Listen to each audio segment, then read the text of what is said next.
Today, we're going to be talking about some of the creepiest and most atmospheric FNAF fan games the community has ever seen. From unsettling sound design to environments that make you feel genuinely uncomfortable, these games absolutely nail the feeling of dread. Some of these don't even rely on jump scares to scare you, so let's dive into them. Scopophobia is the irrational fear of being persistently stared at or watched. For most people, I feel being watched is one of those things that is just universally feared. Several forms of media have been made around it, from books to movies, and of course, horror games. But what about FNAF games? What is the scariest FNAF game you've ever played? And while playing it, did you get the strange feeling that you were being stalked? Banshee is a new FNAF fan game created by Kimarzuru and released fully on July 23rd, 2025. For a lot of people, the FNAF genre hasn't grown boring, but has lost a lot of the fear factor that it once had. I know for me personally that is the case. Sure, cheap jump scares will always startle people, but actually being scared is something that most FNAF games just aren't capable of doing anymore. Banshee, however, is different. Banshee isn't just scary, Banshee is horrifying. Grab a drink and get ready to jump into the rabbit hole that is Banshee, Five Nights at Freddy's most horrifying fan game.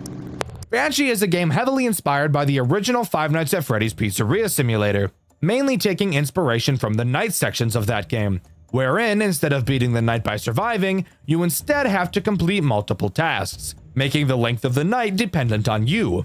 Of course, when you think of Pizzeria Simulator, the very well-known salvaging sections may come to mind, and don't worry, Banshee has those too. Before every night, you will have to salvage a character in much the same way you do so in Pizzeria Simulator. On night 1, you have to salvage Springtrap. Pause. This design is actually horrific. This is gross. I haven't seen a model from a game that made me as uncomfortable as this one has in a long time.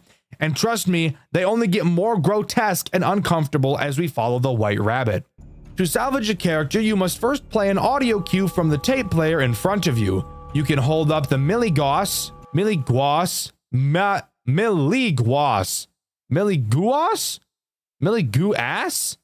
I don't know, to measure the animatronic's aggravation. As you play the audio, the meter will slowly rise, and having it stay on the highest setting for too long will result in a death. Additionally, your tape player may start to malfunction while the sound is playing. If you hear this, you must stop playing the tape for a few moments before turning it back on. The animatronics do not like when the tape player is broken. Once you have the animatronics aggression maxed, input some info into the computer, and it's on to the real night section. And let me tell you, if you thought the night gameplay from FNAF 6 was stressful, you're not ready for what's in store for you in Banshee. Night 1 introduces 2 characters. You may be wondering how that's possible since we've only scrapped one. And that's because one of the 2 characters was in your restaurant from the beginning, that threat being Yellow Bear. Ooh. Wait, am I not safe? Why do I get the feeling that I'm not safe? What the fuck was that? But before we can talk about the threats this night has to offer, we first need to talk about the tasks at hand and our environment. In our office, we obviously have a computer, as well as the doors to our left and right, and a window in front of us. Pressing Control will open up our computer, and this is where the first stressful mechanic comes into play. Unlike most FNAF games where you have your mouse as the main source of user input with the occasional control key, Banshee makes use of your entire keyboard. No, I'm not joking. Your computer has 2 screens, your command screen and your camera screen. You may notice you're unable to press any buttons on the camera screen that would allow you to see around the building. So, how do you see additional cameras? This is where your command screen comes into play. By typing the command CC and pressing enter, you will get access to your camera controls, which is obviously what the CC stands for, dumbass. You can then use your arrow keys to transfer up and down between cameras.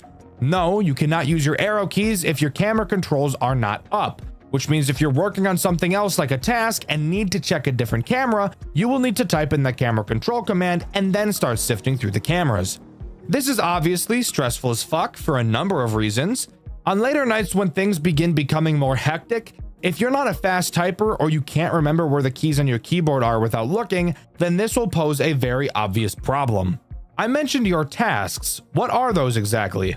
Well, you have 4 tasks you have to complete. Kind of.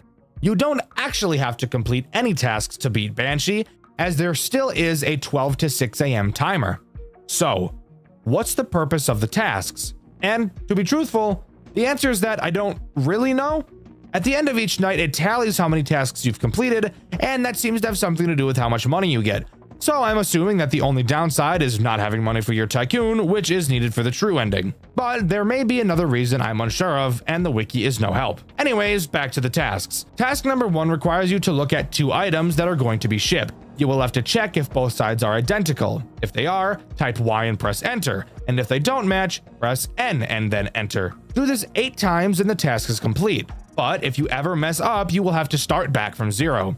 This task is not challenging, but when paired with the other threats this game has to offer, it will quickly become stressful to even be able to manage this. Task 2 requires you to read an excerpt of who the fuck knows what, and either archive it or shred it.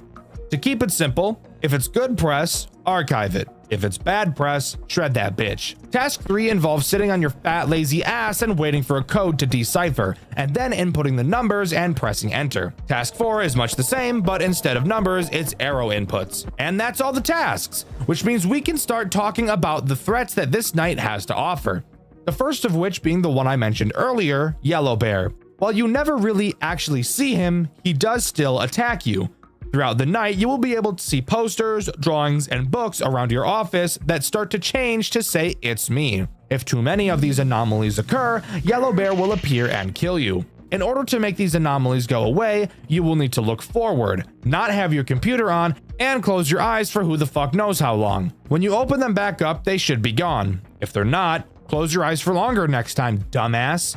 Hands down, the easiest threat in this entire game. The other threat is obviously Springtrap, or as this game calls him, just Afton. Afton will walk around the cameras and make his way to your left door. When he's there, he will make no sound cues. Or at least, if he does make a sound cue, I was just never able to hear it. When he is there, all you have to do is turn at him and stare until he moonwalks back into the darkness. Again, some of the creepiest shit I've ever seen. So where is he? What the fuck was that? Oh my god, that's actually so fucked. Dude, that's actually so fucked up. That's actually so fucked, dude. Oh my fuck. Oh my fuck. And that's it.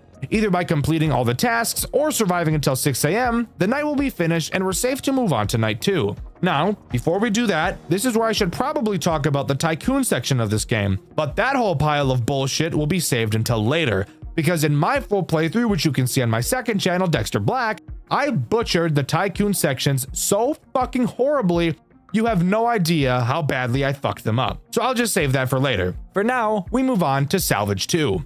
Salvage 2 is called Molten, who I originally thought was Ennard. And maybe it is, and this is just another case of the game giving it a different name. I'm not sure. Regardless, he is obviously the threat introduced on this night. So, how does he work? He actually has 2 different mechanics and methods of attack. The first is very similar to Afton, except he attacks from the right door instead of the left. Same thing for him, just look at him and he'll go away. However, once he goes away, he has a chance to initiate his second attack, which by the way can also happen at any time, not just when he leaves your office. Your lights will begin to flicker and an audible sound cue will be heard. This tells you that you need to very quickly find Molten on the cameras. God, is there a FNAF game in existence that doesn't have this fuck-ass mechanic? Whatever. Obviously, you'll probably be doing a task when this happens, so you'll have to type the camera control command and then start using the arrow keys to find him. When you do, you will need to type play and press enter, which will begin playing an audio lure on whatever camera you're looking at. This audio lure will make Molten piss off, which makes everyone happy. Overall, not too difficult. However, from what the community has said, Molten by far caused more deaths than any other character, and I can somewhat agree on that. Night 3 has a scrap Lefty, who in this game is a girl. Maybe Lefty was a girl in the original too? I'm not sure, not important. Lefty can prove to be a very frustrating character, but once you understand how she works, it really shouldn't be an issue. Lefty will very slowly move through the cameras to get to your office. However, if she gets to your office, she'll kill you no matter what. So you have to find a way to keep her from reaching you. Once she progresses to a camera, she will never move back. However, you can use the audio lure on whatever camera she's in to slow her down. This won't stop her from moving, but it will slow her progress dramatically. So much so that even on the hardest non-custom nights she appears in, she only ever moved once for me. This obviously does bring up a conflict with Molten, but with how slowly Lefty moves, getting back to her camera in time to put the lure back on really shouldn't be much of an issue. Night 4 introduces the final new character, Baby. Baby is easily the most infuriating character throughout this entire game, and it's not even close. Baby will move through the cameras. Who the fuck cares? Once she's in your office, she will appear in the window in front of you. After a few seconds, she will either walk left or right. Depending on which direction she walks, you will have to close the door on the corresponding side. Something I didn't even know you could do up until this night. After you close the door, a small sound key will play letting you know she's left, and then you can reopen the door. This doesn't sound too hard, I hear you saying. Well, I haven't told you about the bullshit butt-fuck wombo combo butt bang strategy that she has. Basically, the bullshit butt-fuck wombo combo butt bang strategy involves Baby doing a fucking fusion dance with Molten. And when they do, they decide it'd be really fucking funny to attack you at the same time, which, if you couldn't have guessed already, is literally an immediate loss, as both means of fending them off take up a decent amount of time. The amount of time it would take is enough to have the other butt fuck you in the ass, hence the name, bullshit butt fuck wombo combo butt bang strategy. Hey, there's Baby up there. Oh. Yeah. This is cooked. This is cooked. This is actually cooked. Bro, I'm fucked. I'm fucked. There's nothing I can do about that. I was pressing enter, you. That was just cooked. There was nothing I could do about that. I don't know how long I have to hold it for Baby. And he was on my ass. I really didn't know what to do there. Really didn't know what the option was. This is really the only huge RNG problem this game has, and it doesn't happen nearly as often as something like Toy Bonnie Vent AIDS does. Finally, we have Night 5, which is an interesting night, to say the least, as it's actually easier than Night 4. Sure, the animatronics are more aggressive, but I still think overall it's probably easier than Night 4 is. No new threats are added, however, one of them is removed. That being Lefty. What is the reason for having Lefty not present on this night? I'm really not sure. So this night goes just about as well as you'd expect it to. And with that, the game is over. We get a final monologue from Henry as he burns down the building with us inside, mentioning how he didn't want us to go, but he needs to bring his daughter back. I'm gonna be honest, I don't give a fuck about this ending. You wanna know why? Because it's not canon in any way. Yeah, this is the bad ending, by the way. The true ending has a lot to do with the tycoon sections of the game. And god damn it, that means it's time for me to go over this bullshit. First, let's go over how I fucked up this tycoon section as hard as I did. When you first load up the game and open the tycoon section, this is what the tycoon looks like. Fantastic. Looks like we're going to build off of this. Pretty interesting and different from the original. Wanna know the fucking hilarious part? The game expects you to press this button and erase your tycoon save data so that the tutorial for the tycoon section will begin playing. Does it tell you to do this? No. So why the fuck would I even think to do it? Sure, I pressed the button and saw the message to erase the save in my playthrough, but this is literally the first time I'm seeing the tycoon. Why in God's green fuck would I think to reset the data of the tycoon when I've never seen it look any different? I'm expecting to get comments calling me stupid for not figuring this out, but fuck you. You wouldn't buy a game, start the game up, and then think, actually, before I start playing this brand new game I've never played before and is brand fucking new, I should reset the save data for it first. You would never think of that. I'm sorry, this is just the most retarded thing I've ever seen. There is literally no indication whatsoever that I should reset the save. If there was indication, then there wouldn't be an issue, but there isn't.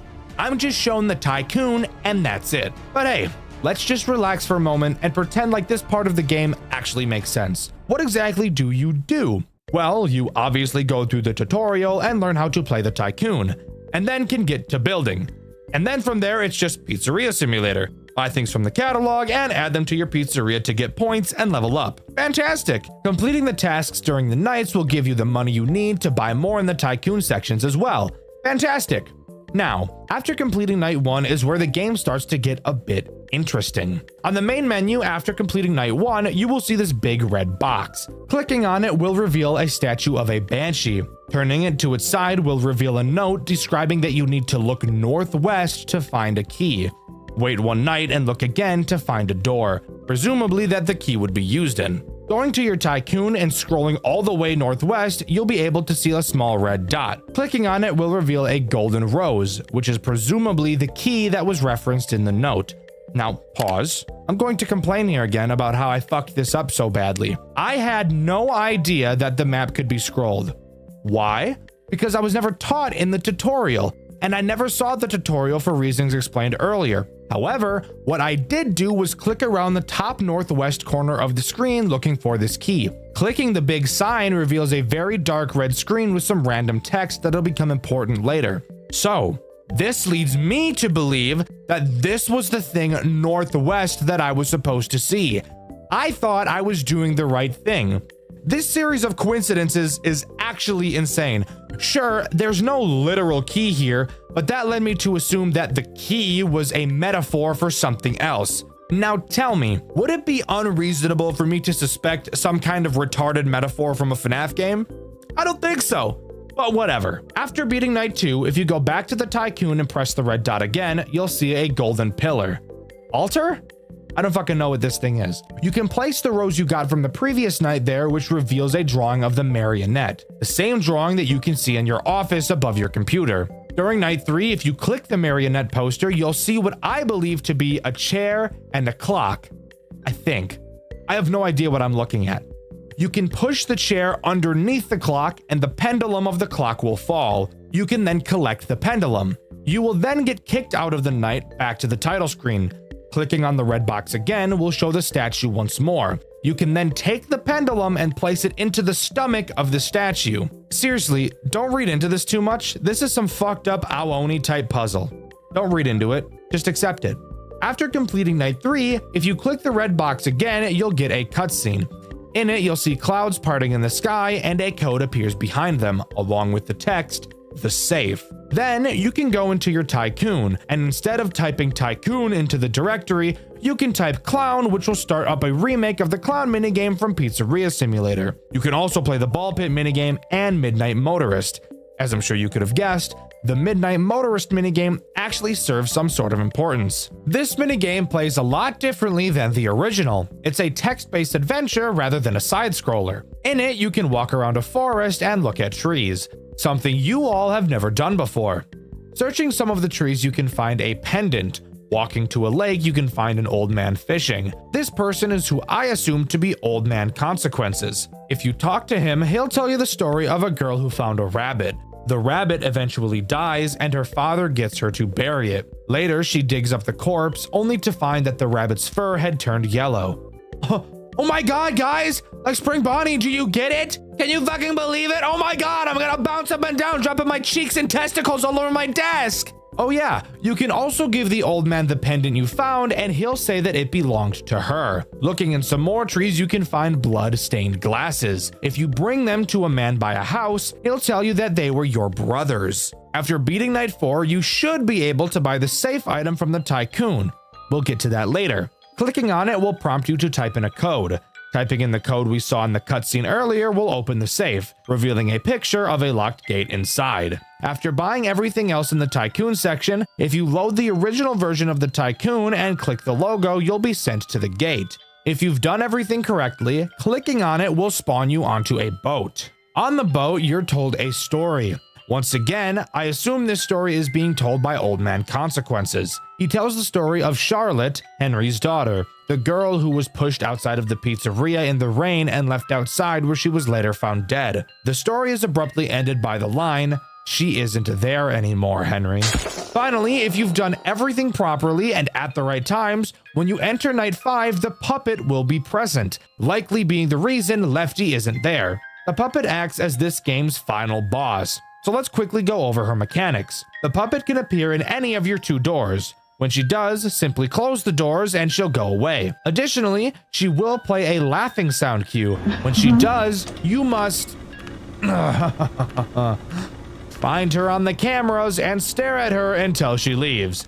And as far as I'm aware, that's all that she does throughout this night. That may not seem like a huge issue, but of course, when paired with everything else and the bullshit buttfuck wombo combo butt bang strategy at the same time, this can be a very stressful night. But if you manage to beat it, you'll get one last cutscene. Michael Afton, alone in the suffocating darkness. He turns his lighter on, only to see the yellow bear, his own brother, staring back at him. Unable to look away, eventually even his brother leaves, leaving Michael truly alone. Knowing there's nothing left that he can do, Michael sets the building ablaze, killing himself while also allowing the souls, his brother, and Charlotte to rest. And with that, Banshee comes to a close. But hold up! Want to hear something awesome? If you remember, I said you have to get the safe in order to get the true ending.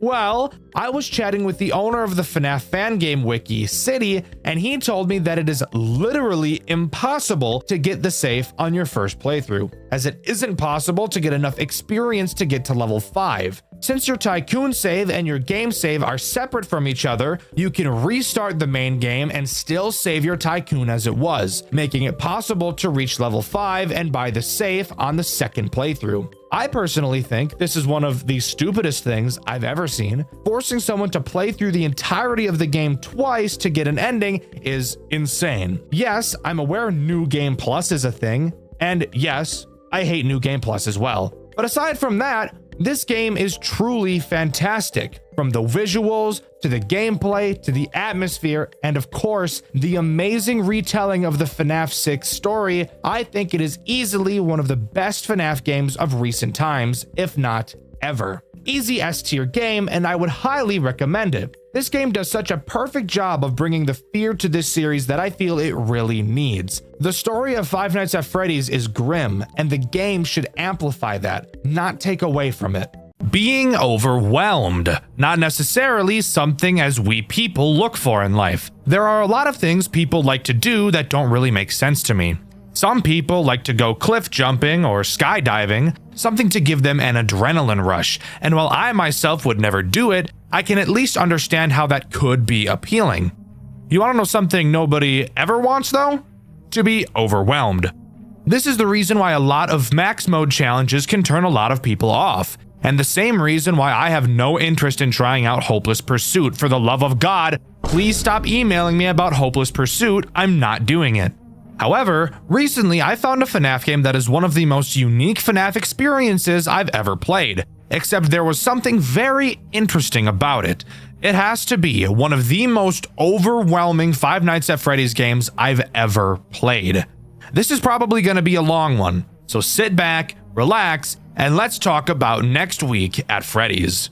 Next Week at Freddy's takes FNAF 1 and completely reworks everything about it, adding several brand new mechanics to make your heart sink into your ass. And nothing explains this feeling better than when you load into the office and turn around for the first time. Oh, whoa. Whoa, oh. Oh. Oh. Oh. Fuck. This is the control panel, your main mode of defense throughout this game. If this looks like a lot, that's because it is. Here's a fun fact. I actually went to play this game around 4 months ago, but after seeing this monstrosity behind me, I actually ended my recording and chose a different game to play because of how ridiculous it looked. This control panel is intimidating. There are so many switches, levers, and panels on this thing. I wouldn't blame you if you decided just from glancing at this that this game wasn't for you. To really understand just how much shit goes on in this game and how much you'll have to learn, this game actually gives you a tutorial night where you can mess around with everything in the building for as long as you want, because just throwing you into the game would 100% be too overwhelming. Next Week at Freddy's doesn't have any phone calls, nobody to help you and to explain to you what to do. Except there kind of is. This is Comcat. Get used to seeing him a lot. His first major role is in the tutorial night, where he will teach you how to use the computers and teach you the mechanics of each important camera in the game, which, by the way, there is a fuck ton of them. So strap in and get ready because it's about to get insane. I'll explain the important mechanics as they become relevant, so let's start with how Comcat works, because yes, of course, he himself acts as a threat. While Comcat himself can't kill you, he can be the most annoying character on the face of the earth when he wants to be. You can click on his icon on your taskbar to make him appear. There are a few phrases he will say when you do this, and occasionally a phrase will prompt you to respond to it. While you're talking with Comcat, you won't be able to interact with anything else on the computer. This includes your cameras, but to be honest, everything else on the computer isn't useful from a gameplay standpoint. If you don't periodically check on Comcat this way, he will take speaking with you into his own hands and appear on the screen whenever he wants. He's pretty much just Bonzi Buddy, except he doesn't steal your private data. When Comcat chooses to appear on his own, the conversation you'll have with him will be much longer than if you initiated the conversation yourself. And since you can't control anything until Comcat leaves, it's in your best interest to occasionally check up on him. Two characters become active on night 1, Bonnie and Chica. But before we talk about their mechanics, I want to take a moment to really appreciate how amazing this game looks. Every little detail looks incredible, especially the animatronics. If you look very closely, you'll be able to see the fuzz from the fabric on the robots. It's honestly some of the coolest stuff I've ever seen. So much attention to detail, it's incredible.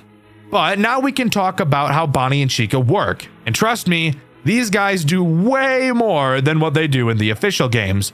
Like, take every mechanic that each of them does from every official game and merge them together, and I bet you that they will still do more in this game.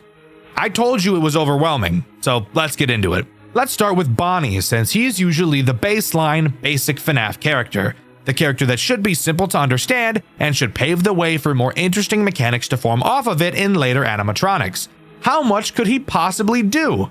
Well, a fuck ton. Like, a shitload. Bonnie's a whole fucking FNAF game by himself, I can't even lie. Bonnie starts on stage. You might be wondering why I'm not just saying what I usually say. Oh, he walks around the building and eventually makes his way to your office. Well, because he's not that simple this time around. So tracking his movements is actually important. Bonnie has 4 possible attack methods. I'm sorry. 4? That's the most insane thing I've ever heard of. And Bonnie is supposed to be the simplest character? I'm mortified of what is yet to come. Well, calm down, buddy.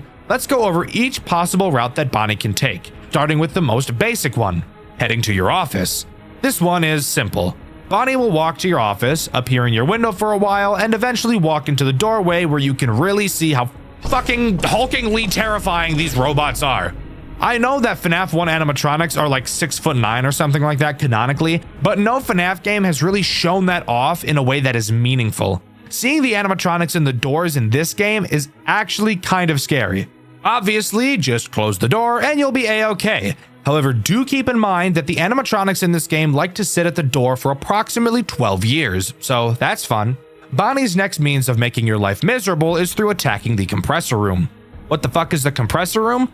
Well, now is the time we get to start talking about the control panel, and where this game really starts to become an overwhelming headache. The compressor is a large machine inside of the building. The compressor is what allows the doors all throughout the building to be closed, because as I'm sure you could have guessed, it compresses the air that allows the pistons of the door to work properly. I think.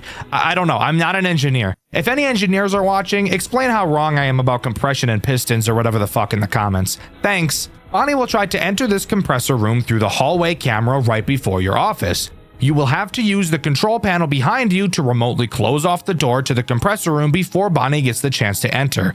However, it's moments like these where I need to bring up an issue I was never able to figure out myself. Since this game is made in a 3D environment, unlike the Click Team FNAF games, it gives a lot more room for the characters to move around. So it's very common that you'll be able to see characters in multiple places on the same camera. When it comes to doors like the compressor room, telling exactly where the animatronic's next move is going to be is borderline impossible. Sometimes it's obvious and the character will be standing right next to the door facing it. However, sometimes they'll be miles upon miles away from the fucking door, yet still have their next movement opportunity be into said door. You're not near the door, you're fine. Oh, Chica, you dick. So this leads to you closing doors whenever you see a character on the camera, which a lot of the times the character was never going to enter in the first place, therefore just wasting a fuck ton of power for no reason. If Bonnie manages to get into the compressor room, he'll slap his fat crack all over it and break it, which will require you to reboot your compressor. With your compressor off, you obviously won't be able to shut any of the doors throughout the building. This includes the doors you can close on the cameras. Bonnie's next attack strategy is the camera connections in the server room. This works exactly the same as the compressor room in theory. You can close the door to the server room when an animatronic is close, using the control panel behind you. If Bonnie manages to get inside the server room, he'll drop his big fat stupid balls all over the control panel and fuck up your camera connections, making you unable to see any of the cameras. You will then have to manually reboot them, which along with the compressor reboot takes a very long time. However, I'd argue that not being able to see your cameras affects the gameplay loop a lot more often. Where a lot of FNAF games fail to make the cameras super useful, Next Week at Freddy's succeeds greatly at making the cameras more important than any other tool at your disposal. The final attack strategy that Bonnie can have is activating Foxy, which brings up Foxy altogether. There are actually two different versions of Foxy in this game, the normal one and the scrapped one in the back room. We'll talk about the back room one later. For now, let's focus on the main Foxy. By himself, Foxy is incapable of doing anything and will never attack you, only through the assistance of Bonnie and two other animatronics that can activate him. Bonnie has the chance to enter Pirate's Cove and attempt to activate Foxy. Once Bonnie enters, you won't have a super long time to stop him before Foxy comes for that ass. No. Fucking dick! My whole asshole just fell off. It did, just dropped right out. Just dropped, just plop, just fell right out of my ass. Using the special flashlight on the Pirate's Cove camera, you can scare away any unwanted animatronics. However, using this light does temporarily cause higher power usage from everything that uses power. For what reason? I have no fucking idea. I guess God just hates me. If you don't scare Bonnie away fast enough, Foxy will activate and run to your door. If you don't close it fast enough, he'll place his hook into your rectum, and I'm sure you can imagine how unpleasant that would be. If you do close the door on time, just like FNAF 1, he'll take away some of your power. Except unlike FNAF 1, the max he can take isn't 6, instead being like fucking 15% power just disappears out of existence.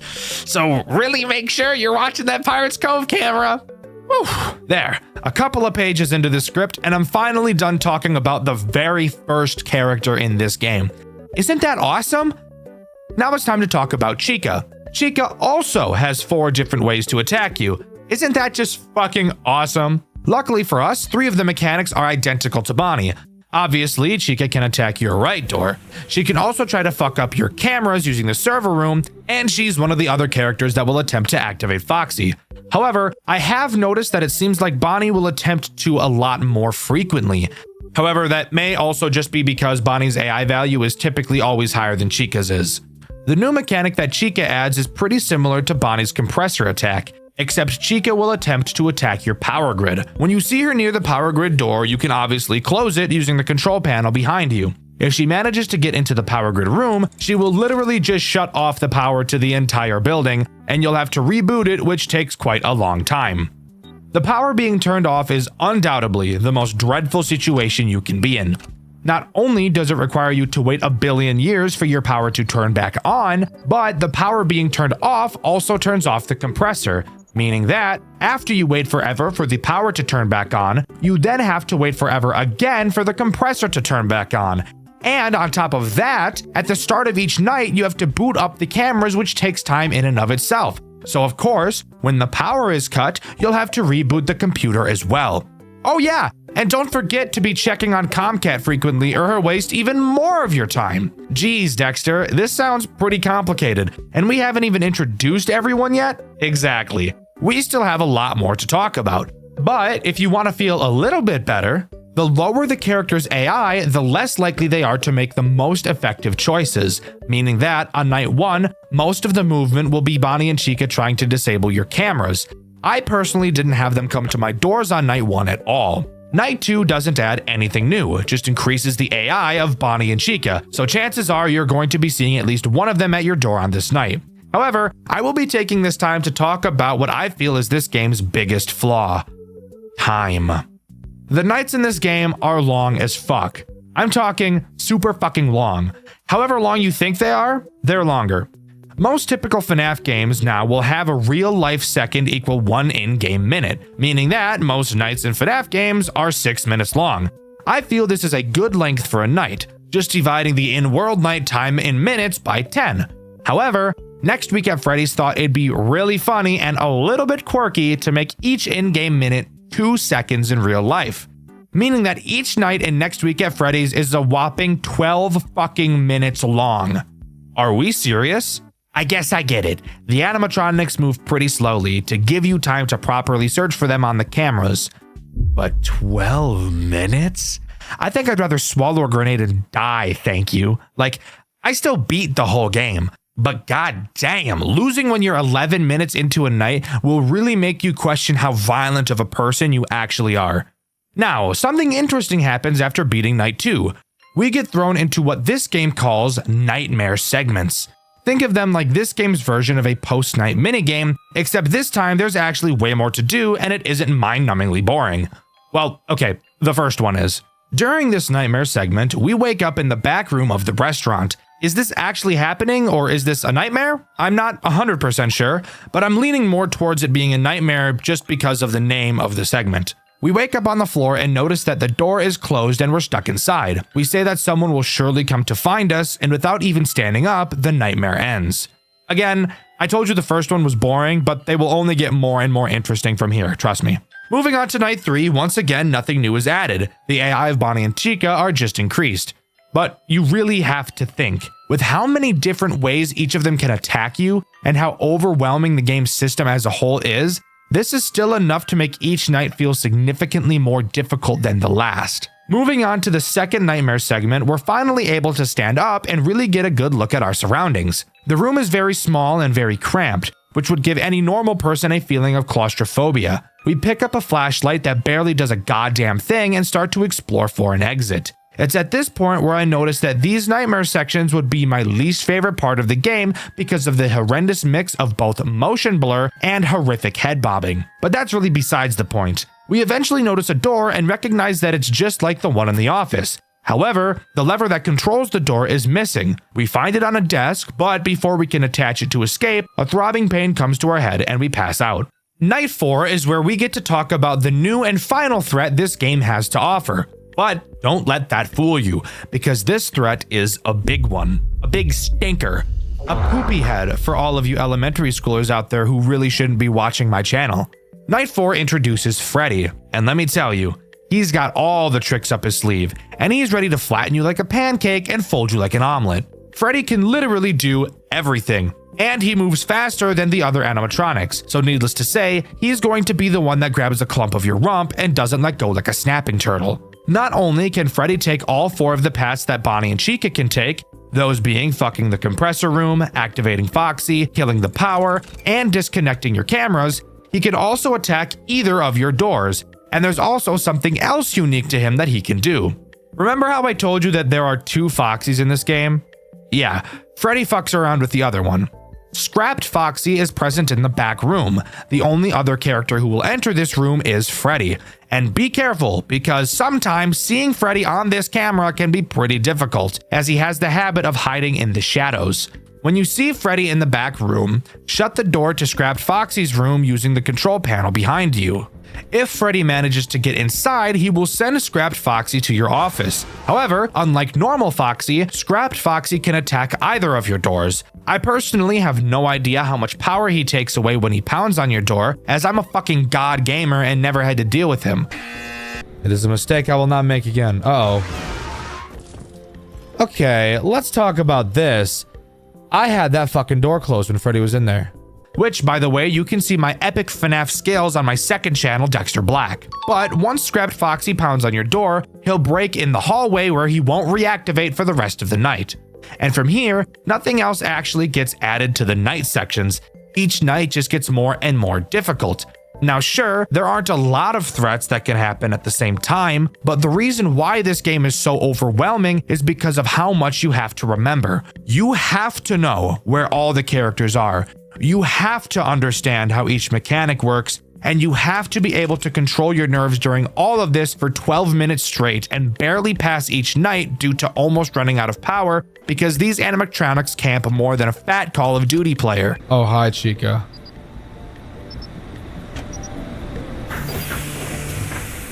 My luck is gargantuan right now. Moving on to the third nightmare segment, this game really shows how much of a dickhead it can really be. We wake back up and are finally able to put the lever on the door, only to find out that the door isn't even getting power, which doesn't make sense because we know from the night sections that if there's no power, the door opens, but what the fuck ever, I'm pretty sure this is literally just a nightmare. Turning around, we notice that the once cramped room is now larger, as a wall that was previously present has disappeared, now leading into a large storage area. With our worthless flashlight in hand, we venture into the dark room, following a wire on the ceiling that will hopefully lead to something to turn the power on. After some wandering, we find a breaker box, but it's locked and we're unable to get into it. We figure a key must be around the maze of a storage area somewhere, so we set out to find it. Guys, I hated this section so fucking much. I mentioned earlier I have motion sickness, and this gameplay is some of the most nauseating shit I've ever seen in my life.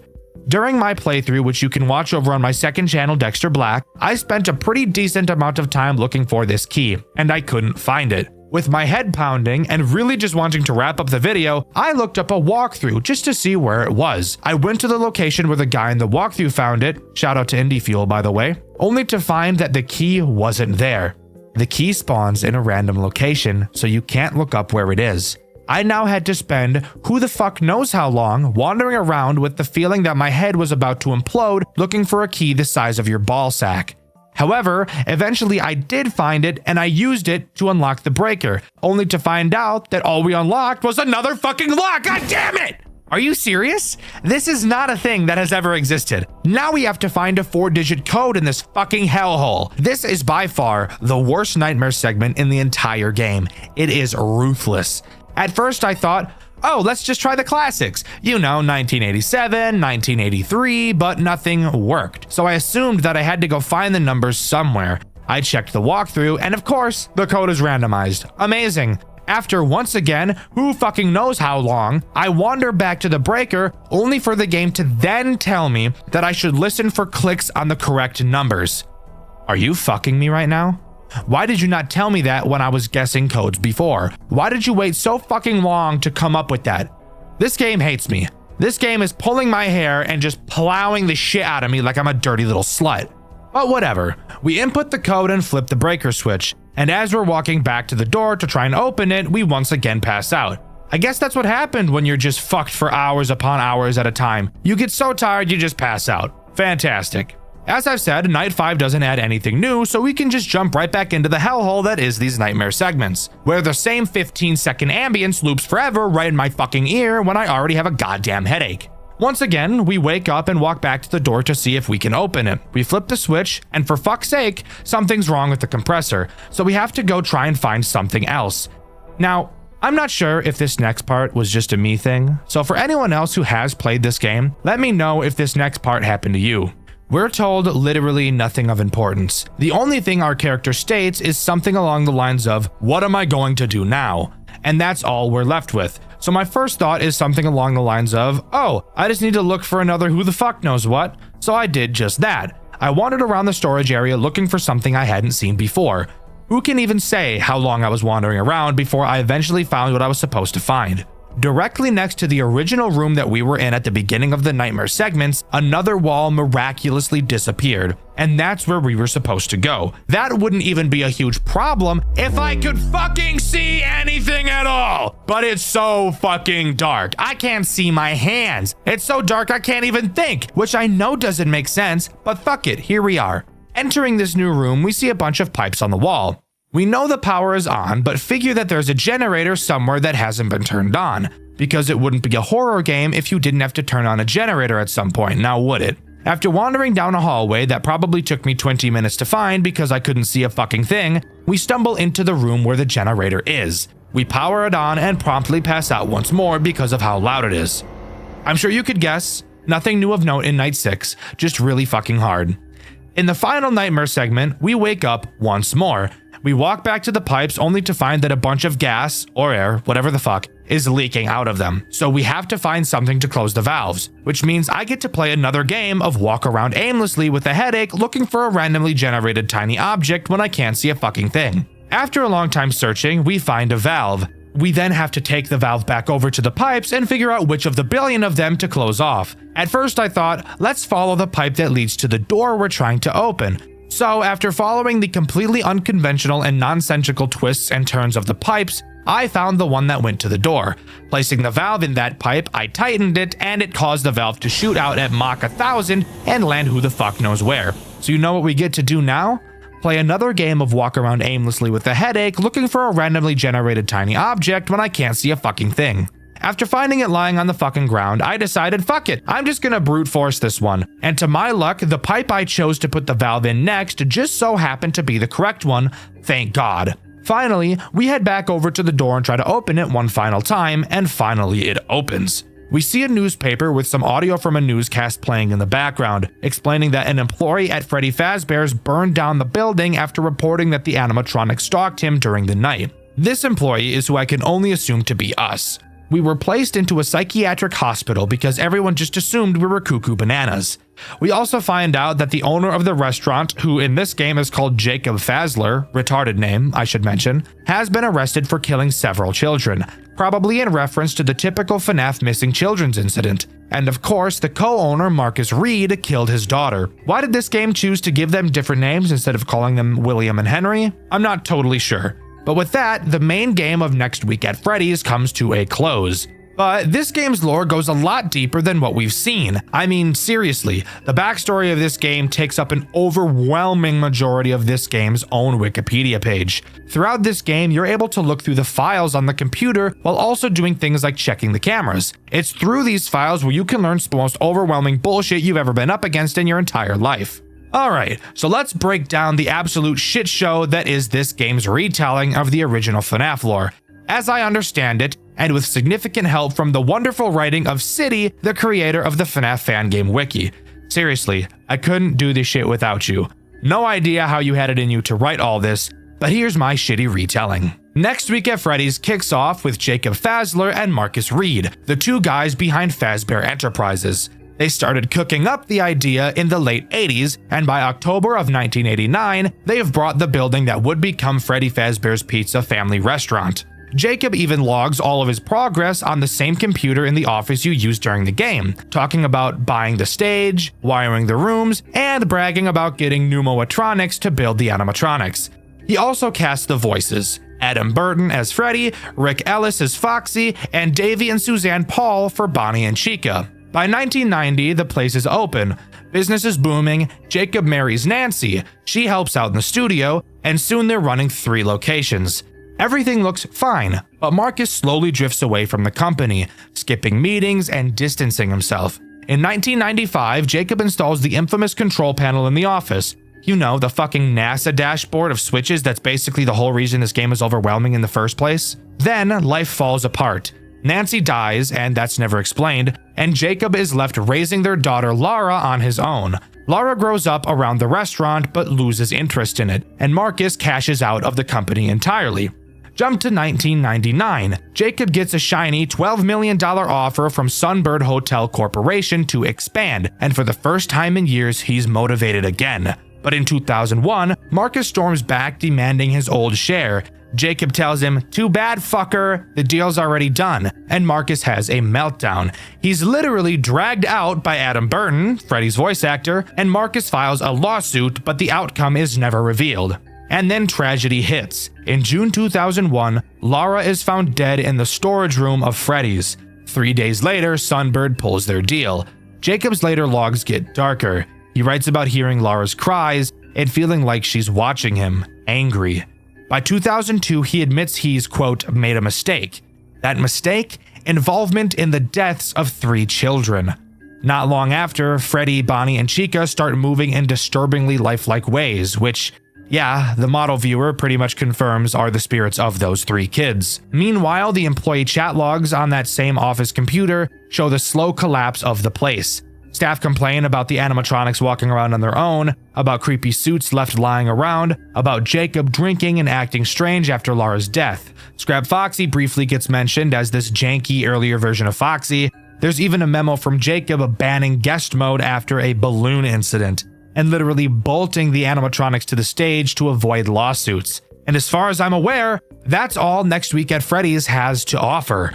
Overall, I think it's one of the most creative FNAF games ever designed from a gameplay standpoint. The game looks gorgeous, it functions really well, and it found a way to make literally every single mechanic useful, which is something a lot of FNAF games just don't seem to be able to do. I would highly recommend you play this game and give it a try. You will not regret it. Banshee was easily one of, if not the scariest Five Nights at Freddy's game I had ever played. Amazing atmosphere, wonderful sound design, and even pretty damn good game mechanics to go along with it. I've of course covered it on this channel before, and if you haven't already, you should go give that video a watch after this one. The game we'll be covering today reminds me of Banshee in a lot of ways, easily being another one of the most horrifying FNAF experiences I've ever had. However, with all of the good does come some bad. And while I feel there's nothing super bad about the game we're covering today, I do feel like there are a few things that we need to talk about with some very good tips for future game devs. The game we'll be covering today is Midnight at Star Stage, one of the newest FNAF fan games on the market with a lot of hype behind it. Today, we'll be diving into the game, talking about its story, gameplay mechanics, pros, and cons. So strap in with me as we peek behind the curtains of Midnight at Star Stage. Jumping right into night one, wasting no time, there's something super obvious I want to get out of the way immediately. This game looks and feels exactly like the FNAF fan game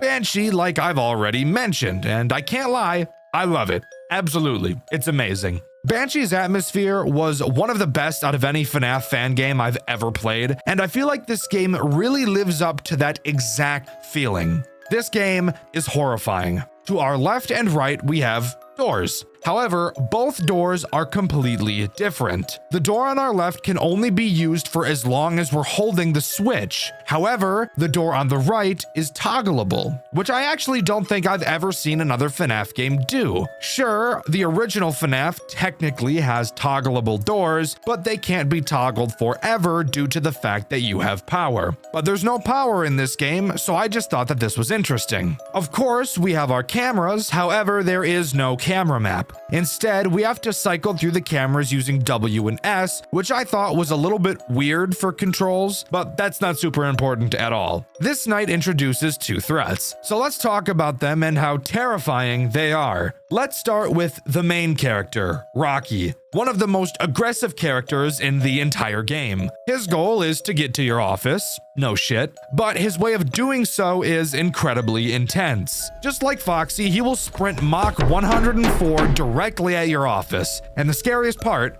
he can attack either side. The way you'll be able to tell which side he's going to attack is based on which cameras he goes through. If he goes to camera 3, that likely means he will attack your left door. If he goes to camera 6, that likely means he will attack your right. Oh fuck!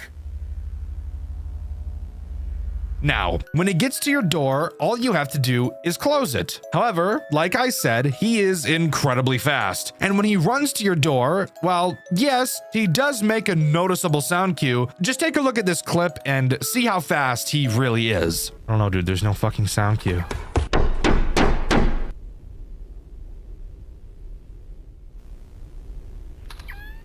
What? Yeah, he is very fast. And this game is about to be both really fucking hard and really fucking scary at the same time. Strap in, guys, it's about to get crazy. Anyways, moving on to the next threat we have to talk about, that being Rash the Cat. Rash the Cat really goes to show how difficult this game is going to be, and that mainly comes in the form of how much synergy he has with Rocky. Just like Rocky, Rash too can attack both of your doors. However, he is completely silent. Very reminiscent of Springtrap from Banshee, he will creep up silently to either of your doors and stare at you. All you have to do to make him go away is stare back. Oh my fuck!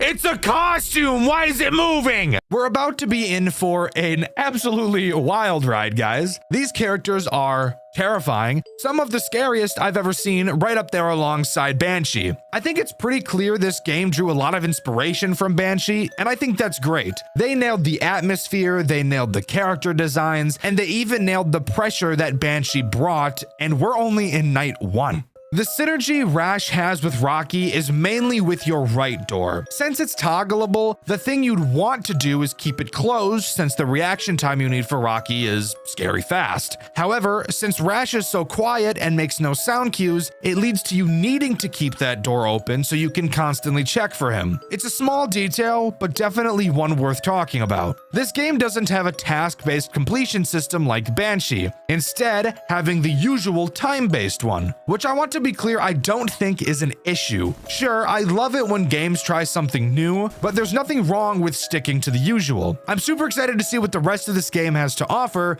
so without further ado, let's move on to night 2. Psych! I lied. First, we have to talk about night 1's post-night minigame and why I don't give a fuck about it. In it, we have to collect a bunch of bullshit scattered around the building. Boring! I'd rather jump into a glitching wall and get teleported next to a ninja by a campfire. Thank you very much. After teleporting, we touch the fire and the minigame abruptly ends. Now we can move on to night 2. Guys, I've got some great news for you. After a long time of waiting, the Skags plushie is finally live. I've been working with Makeshift to make the perfect Skags plushie possible, and I think he's turned out perfect. We obviously talk a lot about 5 Nights at Freddy's on this channel, so I figured it'd be great to make him in the exact style as the FNAF plushies, which means he'll easily be able to sit on your desk or shelf without falling over. You guys made this possible. I could have never done this without you. To everyone who supported the petition a few months back, thank you guys so much. But you guys have to be fast, as Skags is only around for a limited time. Once this campaign is over, he'll be gone forever, so you really don't want to miss out. This is hands down the coolest thing that has ever happened to me as a YouTuber, and I never thought 2 years ago when I started this channel that it would get me this far in life. Thank you guys so much. I really appreciate every single one of you. You guys have made my dreams come true, and this is one small way I can celebrate that. So go get yourself a Skags plushie before time runs out. He's the perfect gift for anyone who likes stuffed animals, and I guarantee if you put this guy in your bed, the Huzz are gonna flock to you like birds. So that's always a plus too. Thank you guys so much for all the support, and thank you to Makeshift for making this plushie with me and putting up with my constant tweaks to make sure that Skags is as perfect as he is. Sorry for interrupting. Let's get back to the video. Night 2 really goes to show how this game is eventually going to have to be played out, as it adds one of the most annoying threats in this entire game, that being Bowie. Bowie acts as this game's eye slut. That's right, I'm coining a new FNAF term, and I expect it to be used very frequently by everyone in the fandom from now on. Eye slut refers to a character archetype that revolves around said character needing to be stared at, and that's the only fucking mechanic. And this game's eye slut is Bowie. Bowie will randomly move around cameras 3, 6, and 9. Some would even say, damn, she fine. If you ever don't glance at Bowie for long enough, he'll appear at your door where no matter what you do, even if you close it, he'll still close the gap between his willy and your butt and start clapping your shit like a crowd after a good performance wanting an encore. The real issue with Bowie isn't even Bowie himself. It's more so due to the fact that it makes Rocky so much scarier. Whereas before, all you really needed to do was watch him so you could tell which side he was going to attack, while Bowie is active, you should be staring at him the entire time. So this leads to you needing to be able to react to Rocky every single time. So if your reflexes are shit, you will be shit at this night and the entire game as a whole. But overall, this night isn't too bad. Now we can move on to the post-night 2 minigame, which is much the same as the first. This time around, we actually play as a different night guard, which is interesting. And this time we're tasked with taking some animatronics to the stage. Boring! I'd rather jump into a glitching wall and get teleported next to a ninja by a campfire Thank you very much. After teleporting, we touch the fire and the minigame abruptly ends. And now we can move on to night 3. Actually, I lied a bit. I just thought it'd be kind of funny to repeat the ending of the last section since you do the same thing. What I want to talk about is that for some reason during this minigame, the monkey we first see is in the 2D style like everything else. But if you do some exploring, you'll find the other characters, except they'll be in the normal 3D rendered states, which is honestly just super uncanny and creepy. It's cool, it's random, it's unimportant, but I wanted to mention it. Are you guys ready for night 3? I really don't think you are. Like, really ask yourself the question, am I ready to learn about the third night of this game? Dexter's asking me to think about it, so that clearly means I'm about to learn about the most soul-degrading thing of all time. Did you ask yourself the question? Great, let's move on to night 3.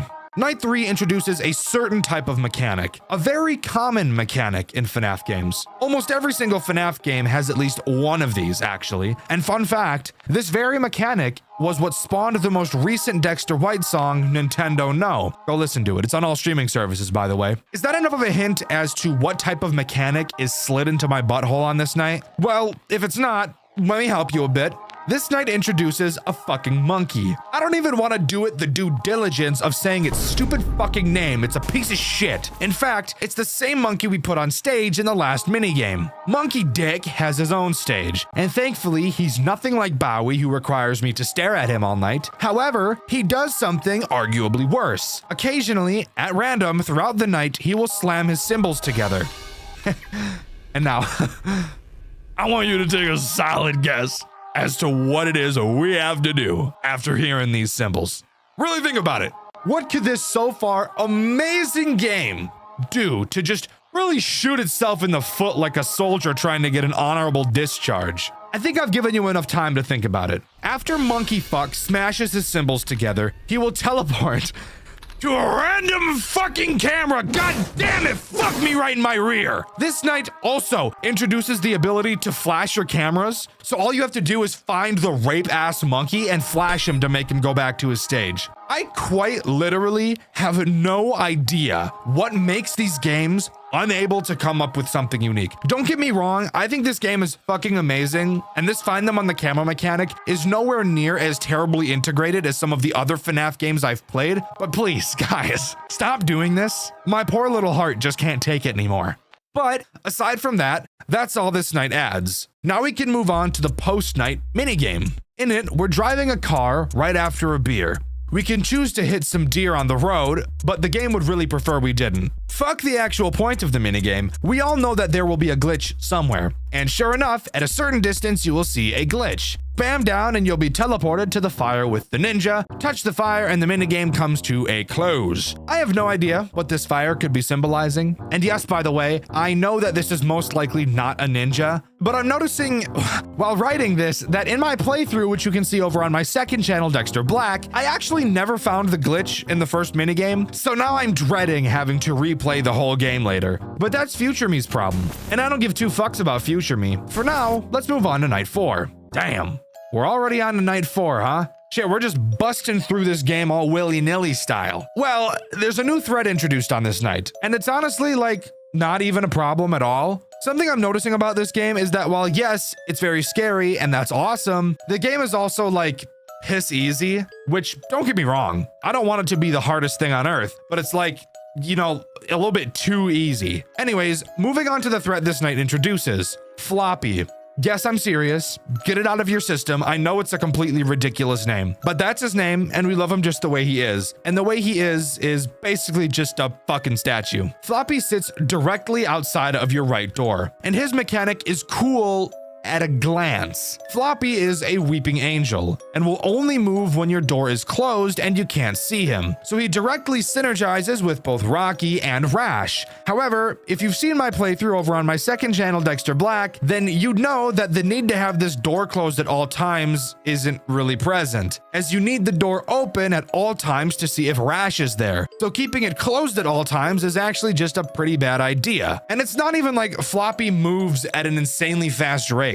because he really doesn't. So for most of the game, it'll be like he's just a fucking decoration. It looks scary and that's cool, but generally speaking, he doesn't really add anything to the gameplay loop, which I do think is very disappointing. I've thought for a bit on how you can make him more interesting without changing his mechanic at all, and I think I have two decent ideas. The first being the one I would personally go with. Really make him a weeping angel and force you to look at him, not just have the door open. This would make him much more threatening, albeit the most annoying thing on earth. The only other way you could make Floppy more threatening is somehow designing a way to make closing his door more needed. Because quite literally, the only time you ever need to close the door is the 2 seconds it takes to make Rocky go away. And that's even if he attacks that side in the first place, which of course isn't always guaranteed. But realistically, the best way to solve this problem is to not even have the problem in the first place and just make Floppy do something else. There's plenty of mechanic ideas that devs could take from the other brilliant fan games that exist. Here's a quick tip for FNAF devs. If a character you add doesn't feel like a new threat you have to actively think about, either don't add that character or find a new mechanic for them. Anyways, after completing the night, we of course get a post-night minigame. In it, we play as a sad fat kid. I actually can't confirm if this kid is sad, but I know that if I was fat, I would probably be sad, so I'm just assuming this kid is the same way. In this minigame, all we have to do is walk from one side of town to the other while avoiding cars on the road that are, for some reason, not stopping for the literal roadblock of a child directly in front of them. At 2 points during this minigame, you can see what appear to be a pair of eyes watching us, but I have no idea what this is actually supposed to mean, and I also don't know what the story of this game could be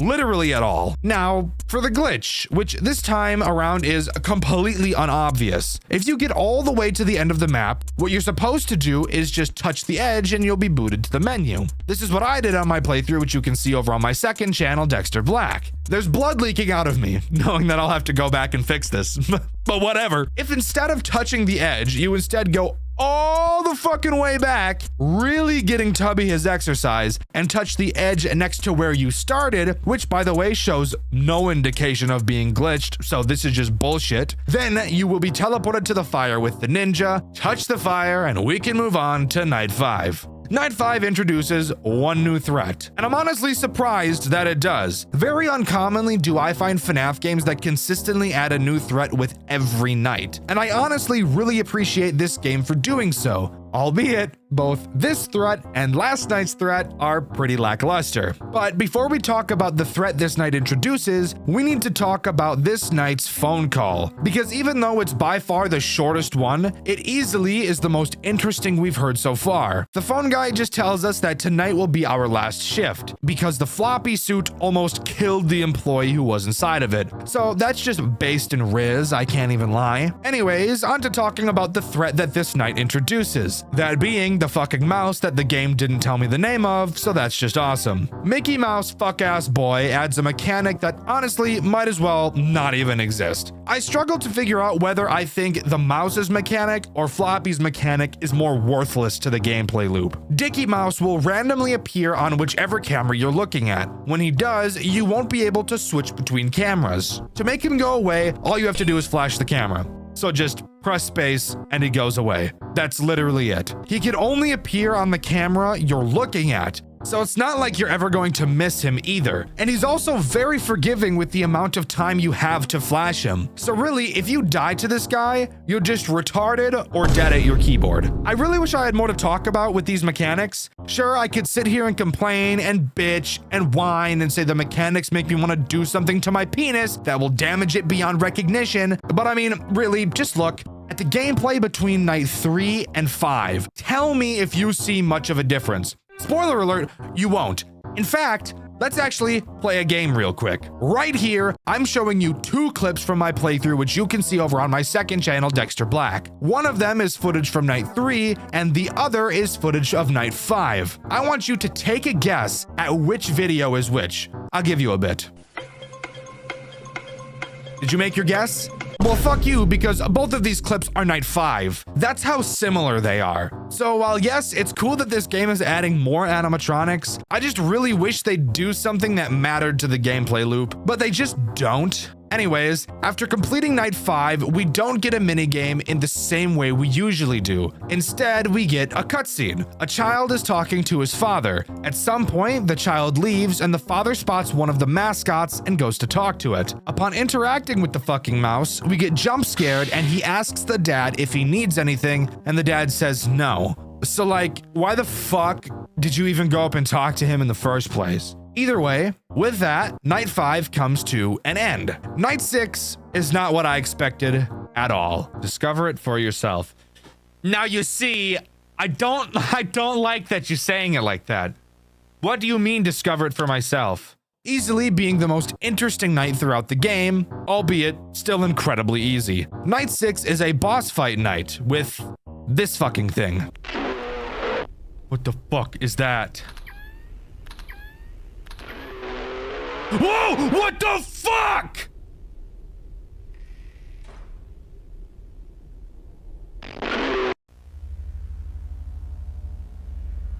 The fuck was that?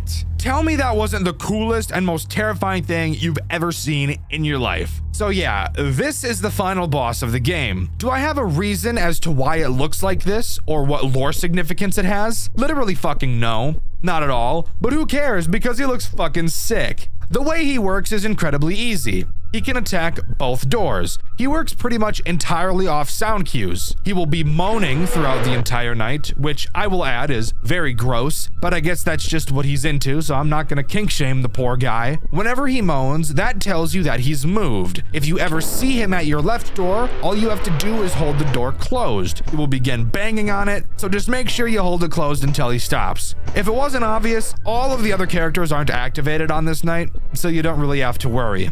Now, when he attacks your right door, you'll have to do something just a little bit different. You still have to close the door, but for some reason, he really doesn't like it when your computer is on while he's on the right side. Very weird, but we'll listen. So when you see him on the right side, all we have to do is close the door and then turn our computer off and he'll go away. Now, we have to talk about how you actually beat this night, since it's not just as easy as holding off until 6 a.m. like the rest of the nights have been. This is a boss fight night, and this time you're actually fighting a boss. When he moans, it's much more likely for him to just switch cameras than it is for him to appear at your door. He is a find them on the camera character. However, he's the only character in the night, so it's not a big deal. You will have to constantly track him on the cameras and spam your camera flash on him to deal damage. Flashing makes your system crash, so get ready to deal with rebooting your cameras constantly. Deal enough damage on the cameras and this final night will come to a close. However, depending on if you were able to collect all of the fires next to the ninjas in the minigame will determine which ending you get after completing this night.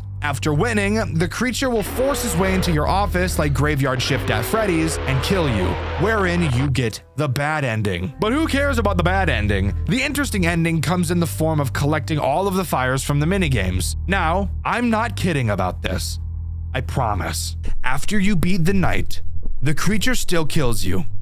However, the fire slowly rises from the bottom of the screen, and you're spit into a fucking Undertale boss fight with the creature. What the fuck am I playing right now? I'm dead serious. This is not edited. This actually happens in the game. You have to dodge a plethora of attacks, and every once in a while, you'll get the chance to attack. Attack 4 times and it'll fucking die, rewarding us with the good ending, which by the way, is no different from the bad ending. There's no extra story revealed or a cutscene. It's just a boss fight and then an end screen. There's only one other thing I wanted to talk about, and that's a weird minigame you can find hidden in the extras menu. In it, you play as this weird white statue thing. The only thing you can do is find a newspaper clipping on the floor talking about some missing children. That's literally it. I have no idea why this is here. I have no idea what missing children had to do with this game. I failed to pick up on pretty much any lore this game has thrown out, if there was any at all. But for all of you little theorists, have fun with that information. But with that,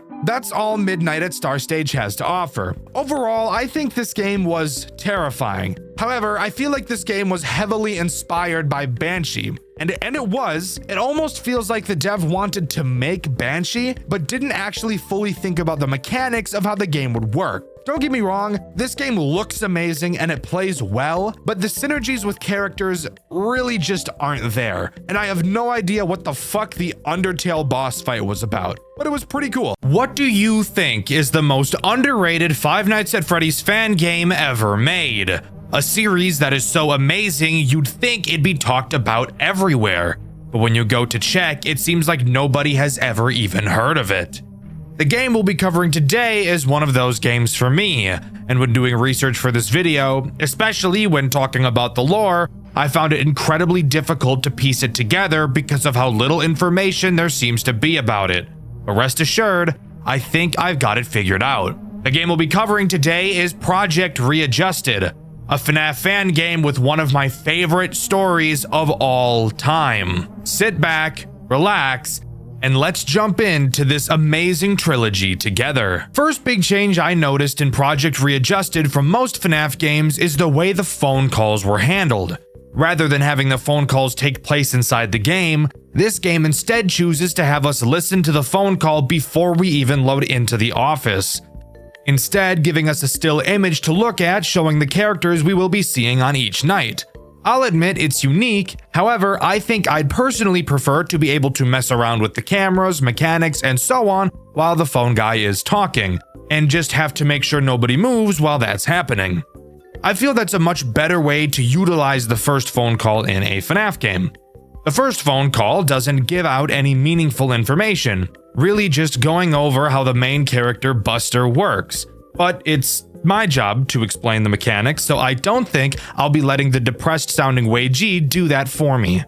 Upon loading into the office, you may feel just a little cramped, and that's normal. This office is teeny tiny, like much smaller than most FNAF offices I've seen in my days. Obviously, we have a door to the office, because if we didn't, I'd question how we even got into the room in the first place. However, the interesting thing about this door is that it doesn't close. Oh, Dxtr, does it not have an actual door? Like, it's just a doorway? No, there's a door. Our character just for some reason chooses not to close it. But instead of thinking that's because we're playing in the shoes of a dumbass, I'm instead going to assume it's because we're playing in the shoes of a badass who isn't scared of anything. We also, of course, have our cameras, which are very interesting to say the least. To start, they have two modes, lights on mode and useless mode. Because, as I'm sure you could have guessed, if the lights are off, you can't see anything. I know, groundbreaking. You'll also notice you have a camera stability percentage. What does that mean? Well, as the name suggests, it reads the percentage of your camera stability. I'm sorry, I'll stop talking like that. While on your cameras, the stability will quickly decrease. Putting the camera down will cause it to quickly increase back up. If it drops down to 0, you're gonna have to wait a while before being able to use it again. So, what about that Buster fella I mentioned earlier? How does he work? Great question, viewer of questionable stench. Buster is as basic as a character can get. I'm sure you could probably guess what he does, but it's my job to tell you. Buster will move around through the cameras with the goal of getting to your office. Once there, he'll peek his little head through the door. Using this comically large blue button on the wall of your office, you can shine a light into the doorway, revealing he has the teeth of a British person. Hold this light on him for long enough and he'll go away. Simple sugar. After night 1, we get a short cutscene. You guys seem to like the narration I did in my Maggie's video, so instead of just summarizing what happened like I would usually do, I figured why not narrate this as well. Hey, it's been a long time, you and me. We finally met ends on a good note, for now.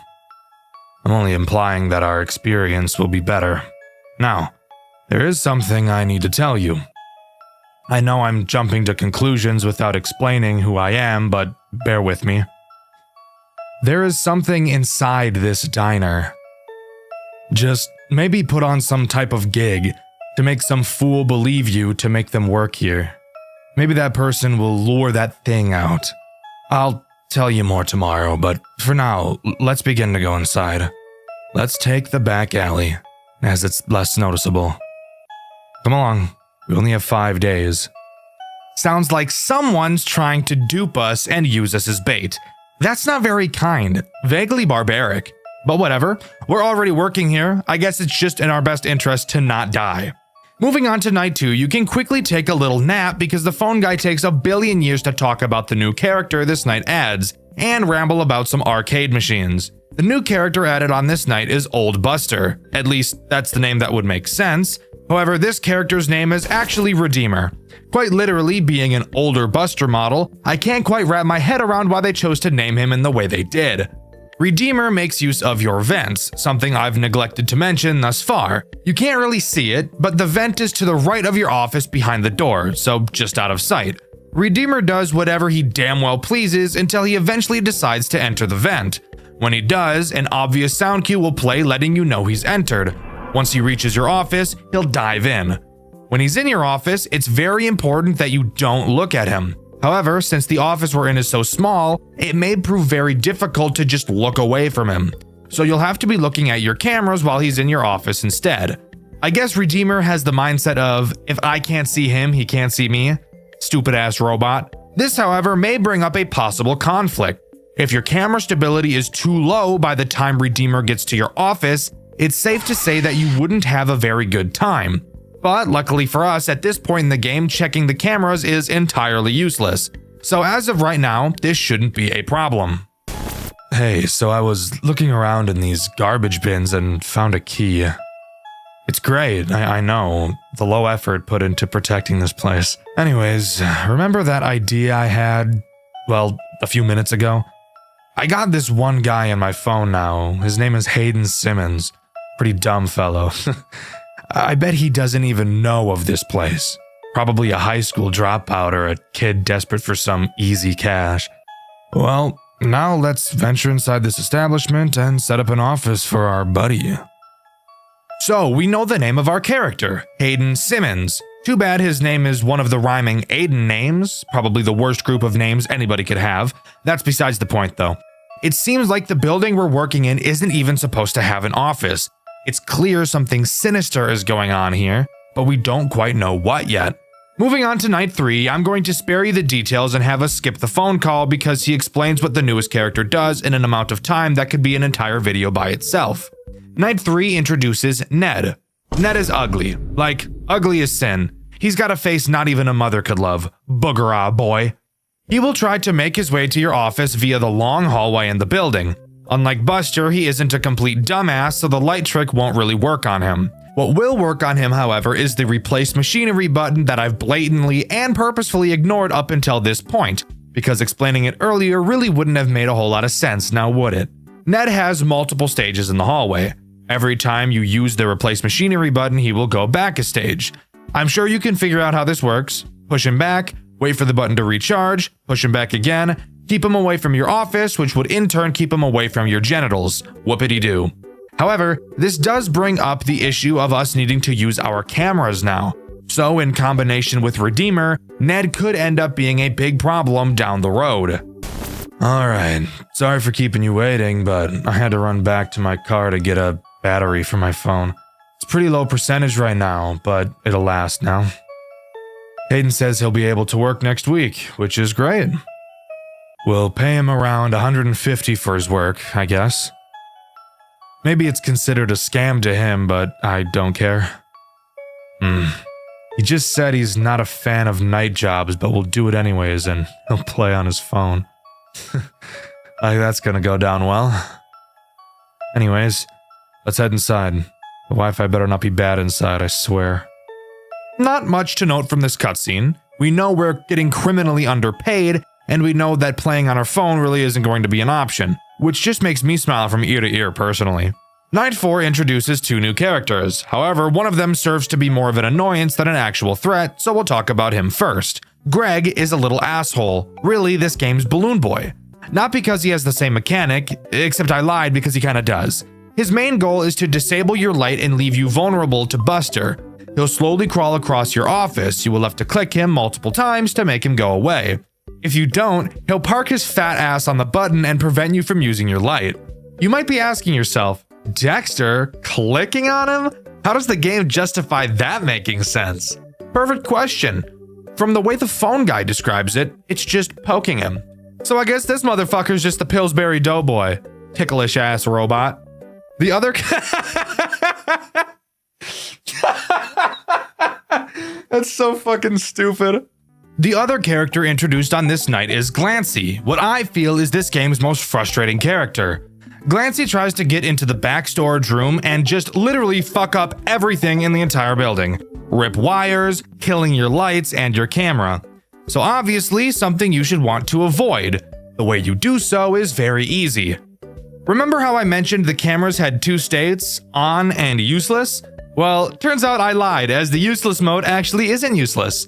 When Glancy gets into this back room, all you have to do is turn the camera lights off and he won't be able to see shit, making him decide to travel into another room by accident. I'd imagine it's an accident since he can't see, but he could have easily just gotten pissed off and left on his own accord. Which, if he can see where the exit is, you'd probably think he could see the wires, but I guess not. We're inside. Now, let's just put some of these cameras around the building and we'll be all set. Oh, never mind. There's a panel lying down on this shelf. Wait. You hear that? Well, anyways, you'll record calls just to convince him, Andrew. Just do a casual voice or whatever. Nice, these'll work. What the? Did I just hear walking? Wait, who are you? Andrew, run. He's looking for me. I'll see you around, friend. Dope. So we know the name of our phone guy, Andrew. Sounds like whoever is heard in these cutscenes isn't Andrew then. And apparently upon entering the building, something found them. Andrew ran, leaving whoever he was with behind, not knowing what the outcome was. Night 5's phone call actually has something interesting in it, if you could believe that. Andrew tells us that the character introduced on this night has something they want. Finally, a motive for what they're doing. Apparently this new character, Vinard, has a special chip that they really want. Andrew doesn't explain why they want this chip, but I'm sure we're gonna find out. Speaking of Vinard, what does he do? Well, he will try to hack the cameras so that you can't use them, and then wheel his way over to your office to kill you. Not sure why he has to disable the cameras to do that, but he does, I guess. Occasionally, you will see a purple error next to his camera. When you do, all you have to do is go to that camera and turn the light off so he can't see. Because like some people, he can't type without looking at the keyboard. Embarrassing. That's a talent you probably want to learn if you're on a computer all day. But that's really all he does. It really starts to show on this night how difficult this game can be, requiring you to be in the cameras very frequently. The only real chance you'll get to recharge your stability is when Buster is attacking, and I think that was on purpose for the sake of balancing, but maybe I'm being too optimistic. Unlike every other night, Night 5 doesn't have a post-night cutscene, so I can't talk about that. What I can talk about, however, is an Easter egg, and a fun piece of trivia about one of the characters in this game.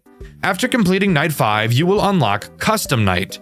Inside, if you set everyone to max and click the Fox plushie in your office, you'll get this jump scare.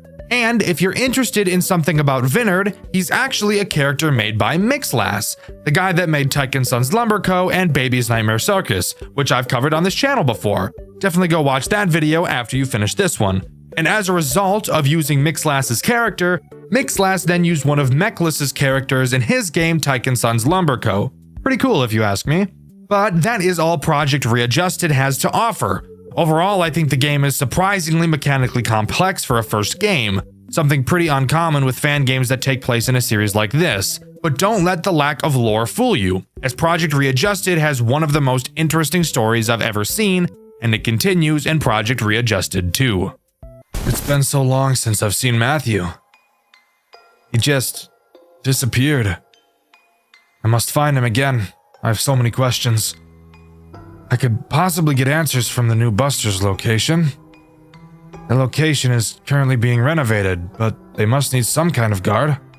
Could be hiding there after all this time. Well, let's see where this takes me in my hunt to find him. Project Readjusted 2 opens with a mission already in mind, finding a man named Matthew. I'm unsure who Matthew could be. My only guess at this time is it's the guy that got left behind by Andrew in the first game, but that is obviously unconfirmed as of now. Our player, Andrew, enters an old Buster's location to look for answers, throwing us right into Night 1. Loading into Night 1, we get a call from the phone guy who goes over the basics of what we'll be doing. He mentions that they're currently working on newer models of all the characters. Not a whole lot of interest to point out during this call. However, what is of interest is how scared I was when I first saw the equivalent of 3 fucking music boxes in one camera. But lucky us, we don't have to worry about that right now. Unlike Readjusted 1, this game doesn't have anything to stop you from staring at your cameras for as long as you'd like, which is a breath of fresh air. But that only means that this game is going to be AIDS in a different way, and we'll figure out how soon. Let's talk about the first and only threat Night 1 introduces, Cable Buster, who I'm just going to be calling Buster because I'm lazy. Buster makes use of a new mechanic this game introduces, the Showtime tapes in Camera 1. When Buster gets to either Camera 5 or Camera 7, you will have to look at him. He will be repeating a day of the week. I don't know why he feels the need to say it out loud constantly. Phone guy explained that apparently that's what he's designed to do, walk around the building and inform people when the show is about to start. But why would he say the day of the week if that was the case? I have no idea. Once Buster says what day of the week the show is on, you will have to quickly go to Camera 1, set the sound file to the day of the week he stated, and play the audio track. This will cause him to meander back to Camera 1 and do a little jiggy. Just kidding, he doesn't dance. I just lied to you. Something isn't right. Papers are coming in about a missing person. A missing person at the old Buster's. It must have been the spy that Matthew took care of. He's on the prowl and I will end it in this place. There's no way I can fail this. His tracks are so hidden yet so predictable. I just need more clues. So, Matthew killed a guy, and not just any guy, he killed a spy. So clearly Matthew is probably a bad and dangerous man. So we should approach with caution. Not knowing anything else, we move on to Night 2. Night 2, the phone guy introduces some new mechanics, but fuck him, my voice sounds better. Night 2 introduces Infested Glancer, but before we talk about what he does, we should talk about the second thing our cameras can do. Show some air ducts. Hooray! The air duct menu is very reminiscent of the ones from Ultimate Custom Night. You have a radar that you can use to detect anything moving inside. Spoiler alert, Glancer is inside. You may also notice that there are 3 things you can repair. Are your FNAF 3 senses going off? Because mine are going haywire and it's making me want to off myself. The 3 things to repair are your radar, your lights, and your doors. Glancer will attack any of the 3 vents in your air ducts, all of which lead to your office. Use the radar to find where he is and close the door when he gets too close. You'll notice that you have a meter on this screen that tracks your door power. If it runs out, you'll have to reboot the doors, and of course, after too many uses of your radar, you'll have to reboot that as well. Glancer brings up a very obvious issue. He's fucking annoying, and he's very fast, easily being the most annoying character in this entire game, demanding the majority of your attention like a clingy girlfriend that you're slowly falling out of love with. And of course, the repairs in this game are some of the most frustrating mechanics I've ever had to deal with, spending the majority of my playthrough listening to that ear-grating beeping. This is where camera stalling comes into play. By staring at Glancer, or Buster if you really wanted to, you can prevent them from moving. Glancer does not initially start in the air ducts, so I'd usually spend as long as I possibly could staring at him so he didn't slip away. Because once he's in those ducts is when he becomes Satan. I can't decide on what to do. This whole situation is terrible. One wrong step and I'm in jail or potentially executed. I'm not falling into that hole of guilt with no way to release it. But damn, corpse inside that Glancer suit has definitely gotta be the spy. What else would Matthew have done to the body? Thrown it out? No way. I got my evidence. Now I just have to find Matthew himself. He can't be stopped now. So apparently there's a body inside of Glancer, the spy that Matthew killed. So yeah, that checks out. It really wouldn't be a FNAF game if people weren't getting stuffed into mascot suits, would it? Night 2 introduces 2 new characters, Magic Suit and Wraith Ned. Let's talk about Ned first since he's less annoying. He's this game's version of a Phantom Chica. Occasionally, he can start to appear on one of your cameras. If you don't look away from him fast enough, he'll jump scare you and cause you to need to repair everything. Your radar, your lights, your doors, your dick. Not super annoying, just get some reflexes and you'll be fine.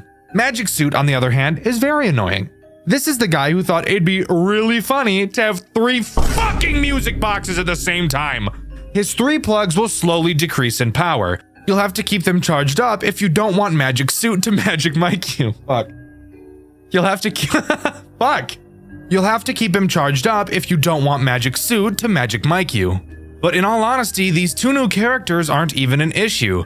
This entire game's main problem is Glancer. God, I hate him so much I could just stick a fork in my ass.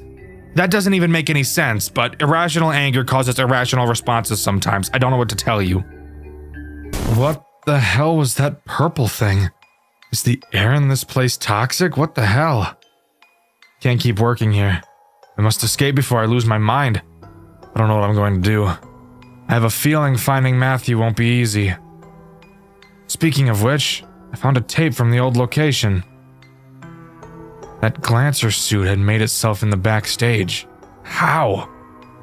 Must have found the pieces from when the original Glancer and Glossy characters were split up and put together. I don't know how sewing those 2 together made any sense, but I guess it was good for Halloween. Scratch that. Anyways, Matthew forced that spy corpse down inside the Glancer suit while it was trying to escape. What is wrong with these chips? I feel like someone is controlling them. No way this is artificially programmed in the animatronics. It's too mobile. Now there's more than one thing I need to find out. Great. So it sounds to me that Glancer put himself together and tried to escape the building, but while doing so, Matthew stuffed a corpse of the spy inside of him. What the hell is going on? I have no idea, but hopefully some more context will come along soon. The only character introduced on Night 4 is Wraith Finn, being in my opinion the second biggest threat in this game. Finn will quietly appear in your office. Up until this point, you haven't had any reason to ever lower your camera. Well, Finn is now your reason. When he appears in your office, you will have to hold your mouse over the top half of his body until he fades away. If you don't, say hello to a fuck ton of repairs and a quick death. Something I find really weird about this mechanic is how it's explained in the game. The phone guy literally tells us to put our cursor over it. She said she stared at what she saw, putting your cursor right on its upper half. That's kind of specific, but whatever. Just her, I guess. Anyway, good night. I've never really seen a FNAF game be meta like this before, but I guess, how else are you supposed to explain the mechanic? I suppose you could say to stare at it, but that wouldn't indicate you need to touch it with your mouse. Overall, a very goofy introduction, and a character that I forgot about so much, I think I died to him more than any other character throughout this entire franchise. Okay, I have many questions. How did that design get into this place, and how did it just fade out of existence? It was called Finn. We never got around to finishing it. It was like Buster's pal. The head was never done, but he had his other pieces done. Although I noticed this Finn had his hands gone. This place is so damn weird. This place is so damn weird. Alright, so really nothing interesting said there at all. Finn was supposed to be Buster's friend. Buster is a fucking robot. He has no friends. Moving on to Night 5, as it should be much more interesting and hopefully have a more interesting post-night cutscene. Night 5 introduces the last threat this game has to offer, Wraith Vinard. A character that isn't too terrible to deal with, but will really just act to take more of your needed time away from Glancy, which is obviously not something we want. Vinard only ever appears on camera 8. Occasionally, when checking that camera, you will see Vinard's silhouette with no eyes. You will have to stare at him until his eyes appear. Once they appear, you will then have to quickly look away as if you aren't the fucking reason his eyes appeared in the first place. Something super interesting to note that I haven't mentioned so far is how these wraiths have been explained by the phone guy, being the only characters he's convinced aren't real. But you might be wondering, if he doesn't think they're real, why does he mention them? That's a good point. Apparently, the guard that worked here before us left several notes about these wraiths, and the phone guy is reading her notes to us in the phone calls. Maybe as an in case, maybe just to make fun of her. Who's to say? Either way, I find it interesting. Vinard? With legs? What is going on anymore? I can't take things seriously. Wait, no. I hear sirens. I still haven't found Matthew. And I got several people outside awaiting my arrival. Police cars. Someone found out. Someone told them. Matthew, you bastard. I will find you. You won't get away with this. I can't believe this is how my story ends. It's not right. I can't. Matthew was never found by any officials or Andrew. Andrew attempted to bring the situation to court, but not enough evidence was collected. Andrew was deemed guilty for the corpse inside Buster's Diner World and was sentenced to death row, his execution following a month after being assigned. This was not the outcome he had thought of. It could have been worse. This story is false. Well, goddamn! Quick recap. In this game, we play as Andrew, the phone guy from the first game.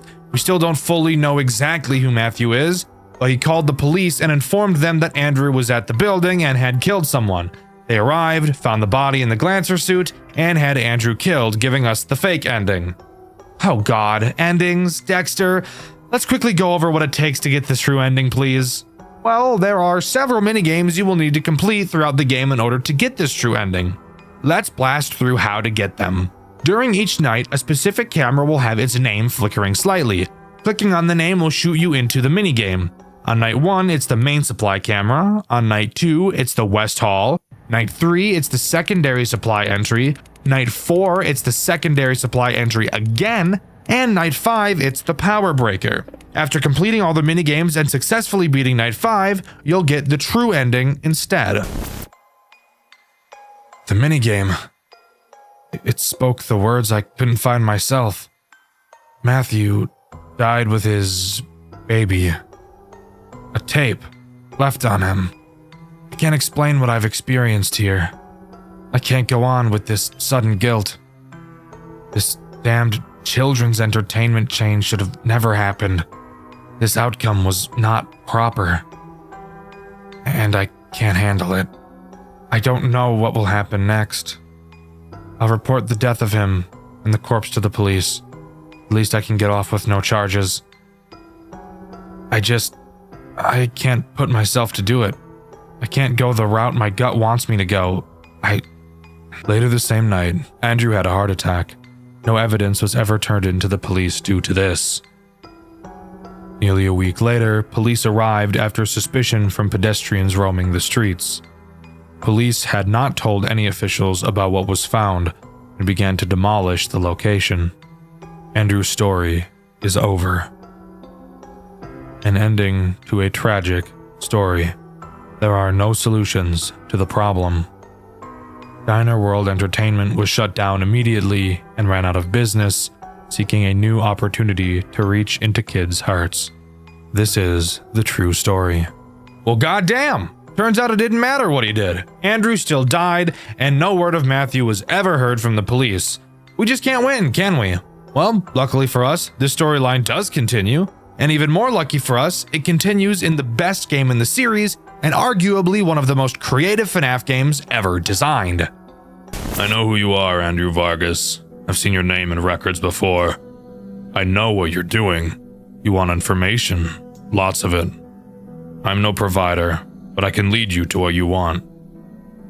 I know that man, Matthew, has been nothing but a mystery to you. His image is shrouded in a dense fog that your gaze cannot penetrate. But you want to break it, do you not? You can either go the full walk or fall short. There is no try this time. All the information you want to grasp so badly can be obtained. All you have to do is satisfy us. There are 3 captives full of knowledge below the storage facility. Treat them to our satisfaction, and they will live out to the 5th and final day. On that day, they will be free. They will be able to tell you all that they know. This is what you want, right? The data you seek is waiting for you. And here we are! Project Readjusted 3, the last game in the series and undoubtedly the best. This opening cutscene throws us right into the world of this twisted game. We play as Andrew. That might seem a bit confusing since Andrew died in the last game. But guess what? Apparently, both of the fucking endings weren't real. So what the fuck? I'm not joking, by the way. I'm being completely serious. Both of the endings in the second game aren't real. The true ending isn't real. Both the fake ending and the true ending both didn't fucking happen because it takes place before this one. So like what the fuck was that all about, huh? Anyways, we're not sure who was speaking to us in that cutscene, but apparently there are 3 survivors that have all the information we need to solve whatever is going on with Matthew. And with that, we're tossed into night 1. This game does progress based on objectives instead of time, but rather than a game like Pizzeria Simulator where the tasks you have to complete are mind-numbing, the task in this game actually requires a small bit of brain power and is truly one of the most creative takes on a FNAF game I've ever seen. We're tasked with protecting these 3 captives. In the cameras, you'll be able to see 3 rooms. Each of these rooms holds one of the captives. You can keep track of their stats at the bottom of the monitor, see how much hunger, thirst, and satisfaction they're all at. Note how much supply you have. Your goal throughout this night is to send these captives shipments of food and water. Then, once they're all satisfied, the night can end. When you open the gate, food and water will slowly be dispensed. You can control which room these packages will go to. The longer you take to send a captive something, the lower their satisfaction will go. At the top of the screen, you'll see a minimum grade you need to complete the night, and which grade you're currently at, meaning you don't have to fill each room up to its entirety to complete the night. However, I'm a fucking badass and chose to get the best grade possible on each night. In order to refill your supplies, you will have to complete a task. A set of numbers will appear in a random order and you will have to click them in that order. When you finish, your supply will be slightly filled.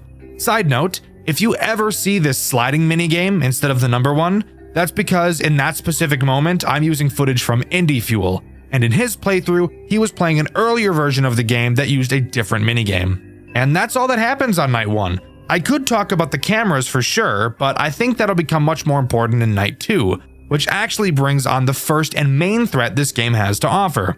But before we can get to that, in true final game lore dump fashion, after each night we get a post-night minigame to have fun with.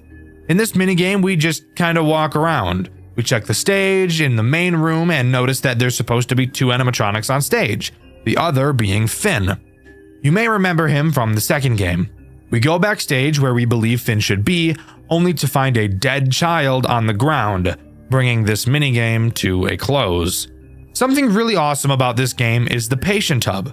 Dxtr, what's the patient hub? If you'd shut the fuck up and watch the video like a normal person, instead of continuously asking questions like the girl you're watching a movie with that you really wish you didn't invite over because you're just trying to watch the fucking movie, I'd explain it to you. Sorry, lost my temper a little bit. Anyways, the patient hub is on the menu. Using it will actually let you go to talk to the 3 people you're protecting throughout the nights. Throughout the nights, heading to the patient hub, they will give you different pieces of information as the game goes on. On this first night, they don't tell you anything since they've been told they can't yet, probably by whoever put them here. This is such a cool and interesting integration into this game, and I think this is one of the big reasons why this game in particular is so underrated. Night 2 is where this game really starts to get real, introducing the first main threat of the game, Busted. Inside of your monitor, you'll notice the left half that I haven't really mentioned. Well, I'm about to mention it. You'll notice that it only has 3 cameras, but don't let that fool you. Busted will move around the cameras, not only trying to get to you, but to get to the captives as well. If at any point you can't find him on your cameras, that means he's in your office. Your office, by the way, is another thing I've neglected to mention. There are 4 entrances to your office, 2 on each side. You have the 2 obvious hallways in front of you, and then the 2 holes in your walls to the sides of you. Busted is very quiet, so you will have to make sure you're tracking him. Once Busted enters your office, you will have to scare him away with the light. Now, you may think, like most FNAF games, that we'd be given a flashlight, but no, that'd be too easy. In Project Readjusted 3, you're given a fucking glow stick to defend yourself. You know, one of those crack and shake things? Yeah, that's our main means of defense. When Busted is in your office, you have to hold the glow stick on him to scare him away, but there's a catch. Your glow stick cannot be used for very long at all. It has a very short lifespan, so you have to check really fucking quickly. Obviously, if you don't, you'll die. But if you remember, I mentioned Busted being able to attack the captives as well. While watching Busted on your cameras, you may notice that on any of the 3, he may get a bit too close to some of the patient doors. If he does, that's how you know he's about to attack them. When you see him doing this, you must ring the bell on your desk. the noise will attract him to your office and away from the patients. Something super interesting about Busted attacking patients is that if he kills one, you don't lose, and it will actually make the remaining nights easier since you'll have less mouths to feed. However, as I'm sure you could have guessed, if a patient dies, they will never come back throughout the rest of the game. That means no more talking to them in the patient hub at the end of the nights. And of course, if you let all 3 patients die, then you will lose the game. This right here is one of the coolest mechanics I've ever seen in a FNAF game. Project Readjusted 3 is literally just being placed in a saw trap, really. In the post-night 2 minigame, we talk with the other guards about what we saw. They mentioned this is the second time this has happened. Walking up to the stage, we find another dead child, presumably killed by Buster. We're told to check the office for anything else, and we do. Upon finding nothing, we walk back, only to see the ghost of some unknown spirit that looks like Finn walking away. I started seeing some weird things recently. They were purple weird things. It got closer as I blinded myself, but as I looked at it, it faded away. I don't know what to do. At least the leader himself isn't down here. He is very strict. He would be looking at me, making sure I was staying put and acting appropriately. He threatened to stop liquids from coming into my room if I didn't listen. He really wants us to go his way, so just send us supplies like he wants, at least when he is nearby. As long as he doesn't notice you aren't doing what he wants, you should be fine. This place is a crazed house, and it's all your fault. I can't believe this. You better get out of here in the end. With me alive! I've started hearing screams. It sounded like it came from a room adjacent to mine. Maybe I'm hallucinating. After all, we are under that old building. You know it had the fume problem, right? Surely you do. You used to work there. You told us all about you. My sister used to work there, but she hasn't touched it since. I think I've figured out why now. Just don't forget about your main threat, but don't let yourself get too paranoid about it. You got this. On night 3, we get introduced to the last threat this game has to offer, the purple hallucinations, explained by the fact that there are strange fumes coming from the facility above. These hallucinations act as a nuisance, but a nuisance you're going to want to maintain. They can appear in any of your cameras or in your office, and they're very quiet. If they're on your cameras, you have to stare at them, and if they're in your office, you have to flash your glow stick at them. They will never kill you themselves, but they will scare the patients if you don't get rid of them. And if the patients get scared, they'll scream, and Busted will kill them. Not at all a difficult threat, but an annoying one nonetheless. The game doesn't really start to get too difficult yet at this point, so let's just move on to the post-night 3 minigame. In the post-night 3 minigame, we really just want to get out of the building at this point. We meet a guard who says that the crowd outside is still going spastic. As we try to walk outside, I'm assuming we start hallucinating? I'm not really sure because I have no idea what else I'm looking at could possibly even be. And the minigame comes to a close. I'm too paranoid. You need to just get us out of here. The creatures are multiplying. Just more staring. Listen out for a squeal if something goes wrong over here. Those purple figures always come for us. Just make sure to get rid of them, please. What's going on over on your end? I keep hearing such strange noises. If you want something out of me, you better keep me satisfied. I don't want whatever is coming for you near me. Ring the bell you were given if one of them is heading to my room, I want to ring that bell all the time, since it is causing noises, of course. Don't be stupid. Hey, I still can't talk about what I know yet, but I think I know something that may help you in your endeavors. I know some of the quirks of that thing that is hunting you right now. It's very stealthy. You need to keep an eye on it all the time. It may hide in various spots, so make sure to be up to snuff with your surroundings. I don't know much about its chip data, though. I only ever overheard my sister read out some blueprints she picked up on her last workday a few years ago. Night 4 doesn't introduce anything new, however I do want to take this time to mention a mechanic this game has that makes the entire experience way more difficult than it would normally be. Switching cameras. I know, that may sound like a mechanic that most people wouldn't even think twice about, but it's on this night that Busted can start to get pretty quick when moving around. So quickly moving through the cameras will become important. However, even though there's only 3 cameras, switching through them quickly can prove to be quite nerve-wracking. You cannot click any camera at any time. You can only move to cameras adjacent to the camera you're currently on, which means if you're on camera 1 and want to get to camera 3, you will first have to click on camera 2. Typically, this wouldn't be an issue, but you have to wait for a static animation to play each time you switch a camera before you can switch it again. Sure, the animation itself isn't very long, but when you have to switch as much as you do, that time will quickly add up. Overall, this is more of a nitpick than anything, but it is something I noticed during my playthrough, which you can see on my second channel, Dxtr Black. The Post-Night 4 minigame is a little bit weird. We play as the ghost we saw at the end of the Post-Night 2 minigame.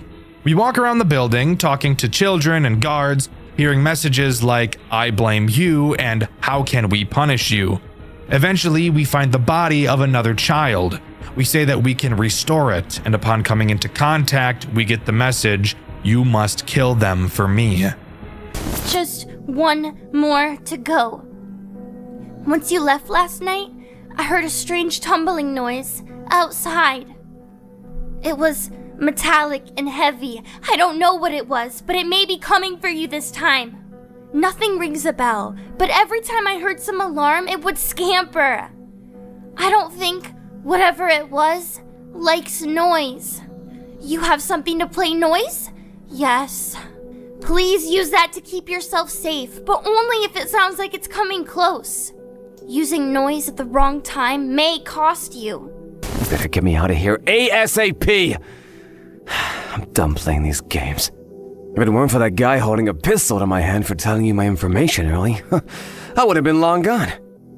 Get it together! I'm tired of talking to you. Then get on with it! I heard some ruckus outside, friend. I recognized the weird noise pattern from the debugging process from upstairs. Someone was altering the mascot's code. I know this just because of my sister's curiosity. She brought back some pink robot from her workplace to show me how messed up her work environment was. That thing was tossed in the end. It couldn't move regardless, but the same debugging process intro pattern she used was similar to the one I heard upstairs last night.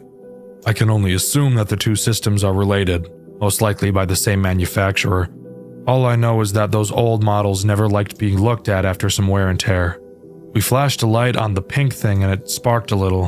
It was a very strange find indeed. Well, I hope you can use this information to your advantage tonight. Let's hope we can see the sun once more. Night 5 introduces one final threat. I know, guys, I've been lying constantly throughout this video, but I prefer to call it keeping you on your toes. The final threat introduced is Subject Model 3A, being another annoying character. He will wander around your cameras, and you just have to make sure you're not looking at him. If you look at him for too long, I'm assuming you can guess what happens to you. Major bun pounding, salad tossing, you get it. Don't look at him. Overall, he really doesn't add anything new to the mix, really just making it more annoying to keep track of Busted. But if you can complete it, we'll move on to the final minigame. In this final minigame, we play as a child, walking around the restaurant, following what appears to be the ghost of a child. We follow them into the back room where the first kid was killed and speak to one of the animatronics.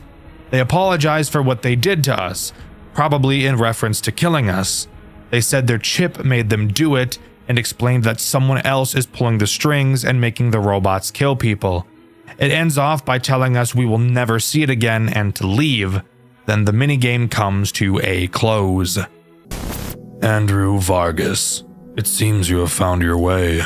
We cannot say we are surprised at your feat, especially considering your perseverance was quite equal to your past endeavors.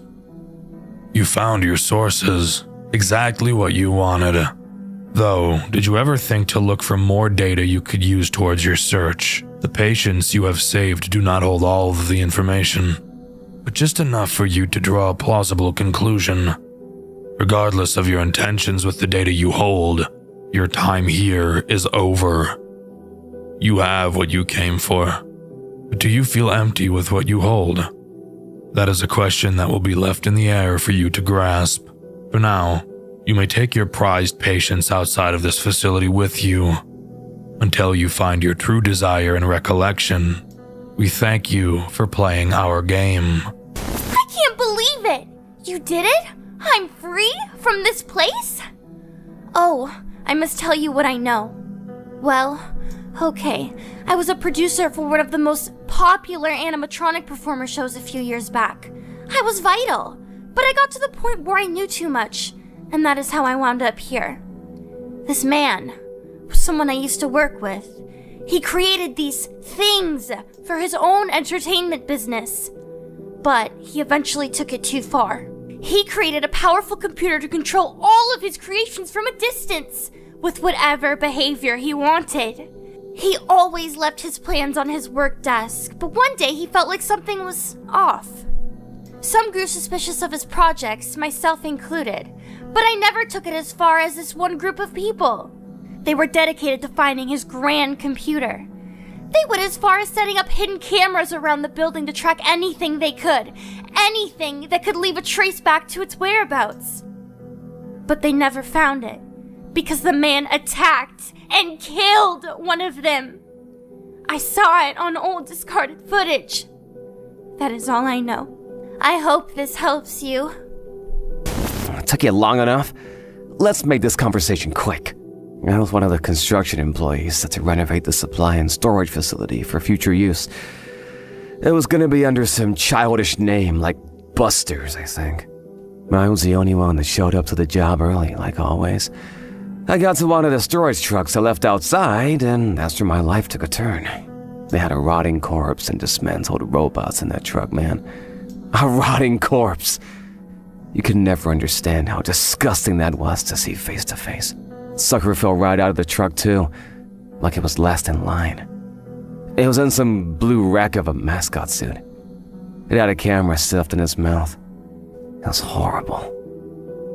I think you get it now. I went to go get my bag and quit my job, but some gray thing grabbed me and pulled me deeper into that building. Next thing you know, I was dangling for my life. Awesome, right? Well, it pulled me past some satellite. It was covered in those dumb white masks you've seen. The same one the guy is wearing. It's all some weird gimmick. But I know what that gimmick is for. That satellite was being used to get that white rabbit robot back from the depths of the forest, right off of Brickview Boulevard. It had to have been made for that. I'm no fool. I knew about that white monster rumor, and I even went hunting for it one time with the boys. It has to be linked. That's all I got for you. We better not come into contact like this again. I have to owe you something for your determination, my friend. I'm honored. Oh, right, I do owe you something. I have something to tell you. Before this, I was an aspiring mechanical engineer. Machines have always enticed me, so I had been studying it for months prior to this incident. As you know, my sister had worked at that old supply and storage facility years ago. She was my main inspiration for this interest of mine. That night, when she came home with that pink robot, changed everything for me. We dug into the hardware of the robot ourselves. Our father had some spare tools in the garage, so we didn't have to rip into it to damage the thing even worse. We found a lot of weird oddities. One of the most obvious ones was its back. It had the tips of endoskeleton fingers buried in the suit piece, like it was torn apart by one of its own. Another one was its eye. We found a serial number printed in a fine black font face in the back of the eyelids, but it only routed to a 404 page on our home computer. Lastly, it had a code written on the inside of each of the suit parts. It read Model Pound 3C. I don't know the significance of the C. Maybe it was part of a trio, unless there are models with parts 3D or more. We extracted the chip from the robot, though. It was in a very rough condition, but it was somewhat intact. It even had a USB slot in it, which was extremely new at the time. We plugged the cord into our home computer, but it pulled up a ton of strange prompts. We clicked through all of them and found a folder with many text files inside of it. A lot of it was just a garbled mess, but some had what seemed to be addresses. They were impossible for us to decipher fully. Was this animatronic generation holding locations? That's the strange part. What's even more strange is that it had a file named task.txt amongst all the other distorted file names. We opened it, but for some reason the USB had ejected itself. We tried plugging it back into the computer, but it wouldn't pick it up again. All I was able to see before it disconnected was something along the lines of, "He must see what I have done, and maybe he will realize he should have stayed by my side. I know what I'm doing." That's all that I know, friend. See you on the other side. Project Readjusted's story doesn't throw the answers at you. It gives you pieces, conversations, job descriptions, weird one-liners, and you're meant to piece together what was really happening behind the walls of Buster's Diner World. But once you line everything up, the picture is pretty clear. Two employees start a project they don't fully understand. It gets out of control, and one of them ends up paying the price for it. It all starts after Buster shuts down. The public thinks the place is done, the animatronics are boxed up, and everyone has moved on. But Diner World Entertainment hasn't. They're still in the building, still tinkering, and still trying to push something forward, something they only ever call the project. And at the center of it are two people, Andrew Vargas and his co-worker, Matthew. The two are exploring the closed building long after hours, checking the animatronics, looking through old hardware, and trying to locate something hidden deep inside the cast. Something the company wants extremely badly. A special chip connected to a hostile presence in the animatronics. They can't pull it out safely, they can't study it while it's roaming, and they can't risk handling it directly. So their entire plan is built around one thing: lure the entity into range, pull the chip, replace it, and get out. But they can't do it themselves. They need someone to sit in the office every night, act like a regular night guard, and unintentionally draw the animatronics towards them so Andrew and Matthew can track the patterns. That's where Hayden comes in. On paper, Hayden is just watching the cameras for 6 short nights. In reality, he's bait. Everything he sees, Buster, Glancer, Redeemer, all of it is part of a larger plan to drag this thing out. And for the most part, the plan works. The animatronics are active, the patterns are recorded, the project moves into its second stage. But then something happens that completely derails Matthew. Someone else breaks into the building. A man who isn't supposed to be there. Someone snooping around who gets far too close to whatever Andrew and Matthew are doing. The fandom calls him the spy, and Matthew panics. Instead of letting their secret get out, he kills the intruder. Not an accident, a choice. And it's the moment everything changes. Andrew is horrified, Matthew goes quiet, and from that point on, the two of them aren't on the same page anymore. Not long after that, Matthew disappears. No goodbye, no confession, no explanation. He's just gone. And Andrew is left with two things: a project he no longer trusts, and a friend who might have destroyed himself trying to finish it. When Project Readjusted 2 begins, we're not playing as Hayden anymore. We're someone closer to the company, a technician finishing their final assignment for Diner World Entertainment. This job isn't about survival, it's about data. Watching animatronic behavior, tracking motion patterns, feeding information back into whatever the project is turning into. And in the background of all of this, someone, heavily implied to be Andrew, keeps repeating the same thoughts. He's been gone for so long. I need answers. Where did he go? The entire game feels like Andrew trying to keep the company satisfied while quietly searching for any clue about Matthew's disappearance. Meanwhile, the animatronics are no longer just mascots. They're infested, corrupted, wired shut, and torn open. The prototypes that were experimented on long after Buster's closed. The project has clearly moved forward, and whatever they pulled from those animatronics is now being pushed into something else, something bigger, something human. And Andrew eventually gets the lead he's been waiting for, something that points away from Buster's, away from the diner entirely, and into a new location, a facility the company is tied to, a place where living subjects are being kept alive for testing. And to follow this trial, Andrew makes a deal, a job offer he can't refuse, something that promises answers about Matthew at a cost. That's where Project Readjusted 3 picks up. Andrew is now inside this medical facility, sitting in a monitoring booth, watching over patients who can't leave their rooms. His job is to keep them alive by sending supplies down long, empty hallways, making sure they don't lose consciousness, and trying not to get killed by something stalking him in the dark. A twisted, hulking version of Buster that shouldn't even exist in a place like this. But the deeper Andrew goes, the more obvious it becomes that this facility is just the project's final phase. The animatronics were only the beginning. The chip, the patterns, the experiments, all of it was leading to human testing. And somewhere inside this building, one of the patients isn't just another victim. He's the thing Andrew has been searching for since the moment Matthew vanished. Matthew didn't run.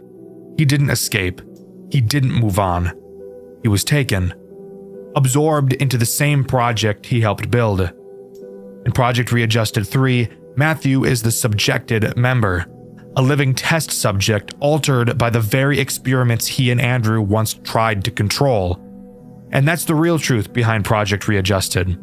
A company digs up something dangerous hidden inside their animatronics. 2 employees tried to pull off a secret extraction, someone dies, one of them vanishes, and years later the entire operation has grown into a human experimentation program, with Matthew trapped at the center of it, and Andrew desperately trying to undo the damage. This game never spells everything out, and the dev has even said the full story was never completely written down, but from what everything we do see, the trilogy comes down to a single idea. They started the project together, Andrew survived it, Matthew didn't. But as far as I could gather and as far as I'm aware, that's all Project Readjusted has to offer. There was supposed to be a final installment, Project Readjusted 4 Jet Black, but it was cancelled due to scheduling conflicts and the pair incident of Game Jolt, which I'm not going to dive into today. Maybe another time. Overall, I think each game in this series progressively got better and better. I think the story I was able to piece together is really interesting and very good, but I really wish it was more concrete so I didn't have to speculate as much as I did. Project Readjusted 3 is a phenomenal FNAF game and one of the most creative I've ever seen, and I highly recommend you give this series a try. But let me know what you think. Do you agree with me, or do you think Project Readjusted is actually just a confusing dumpster fire? The lore of Five Nights at Freddy's fan games, something I'm typically not interested in. However, occasionally a fan game will come around that actually catches my attention, and the game we'll be covering today is one of those games.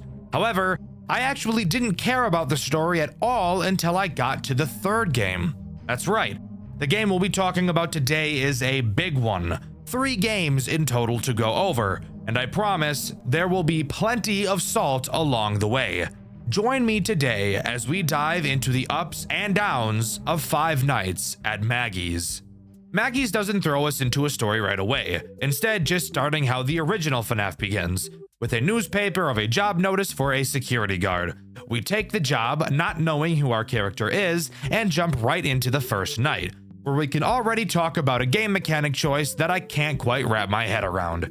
First, let's talk about the office. It's so incredibly simple that it is somehow more basic than the Five Nights at Freddy's 1 office. You have 2 directions you can turn. One direction has the cameras, and the other side has a single door. Now let's talk about the mechanic that makes me question what the developer was thinking. How do you think the camera system operates? Maybe a camera map with buttons? Maybe using the arrow keys to surf through the cameras? All wrong. You have to use the number keys on your keyboard. I have to use the number keys? Really? That's awful. I actually have to use... I can't touch the buttons with my mouse.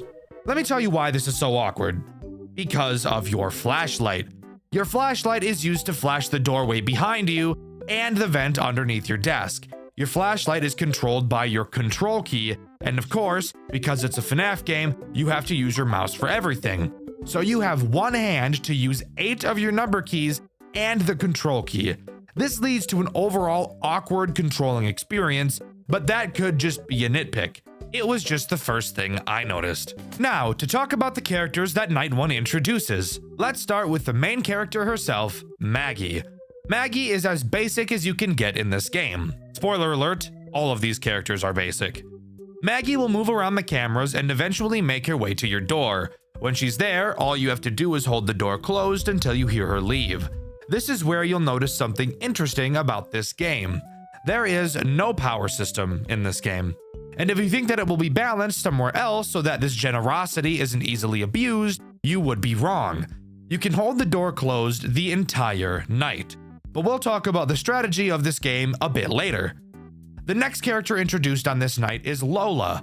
Lola does the exact same thing as Maggie in the exact same way. Kinda got you got an hourglass going. Lola is the best. In bed? What is wrong with me? She even goes through the exact same cameras and is also dealt with by using the doors. Something you'll notice about later nights is that Maggie or Lola is pretty much consistently in your hallway at all times, leading to you needing to hold the door closed pretty much the entire night, forcing you to look at this stupid fucking John McAdams in the fucking eyes. The final character introduced on night 1 is Banshee, the fat-ass pig, aka your mom. Banshee has a random chance to appear on any camera whenever you switch to one, acting exactly as Phantom Chica. If you look at him for too long, he will fuck your shit up like my buddy fucks up grilled cheese sandwiches. And let me tell you, that guy eats the shit out of grilled cheese sandwiches. However, once we talk about the ultimate strategy a bit later, you'll quickly learn how Banshee will pretty much never be a problem.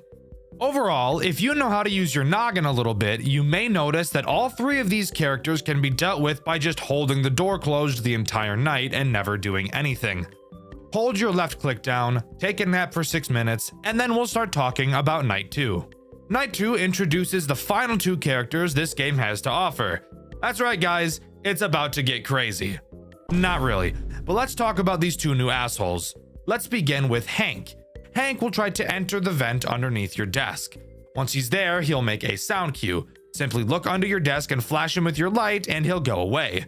However, there is a chance he will stay in the vent instead of going back to the stage, except the side effect is he will still make a sound cue when you have to flash him again, so this really isn't as scary as it sounds. Flower is the other character added on this night. And guys, come in real close for me. Would you believe me if I told you Flower was exactly the same as Hank?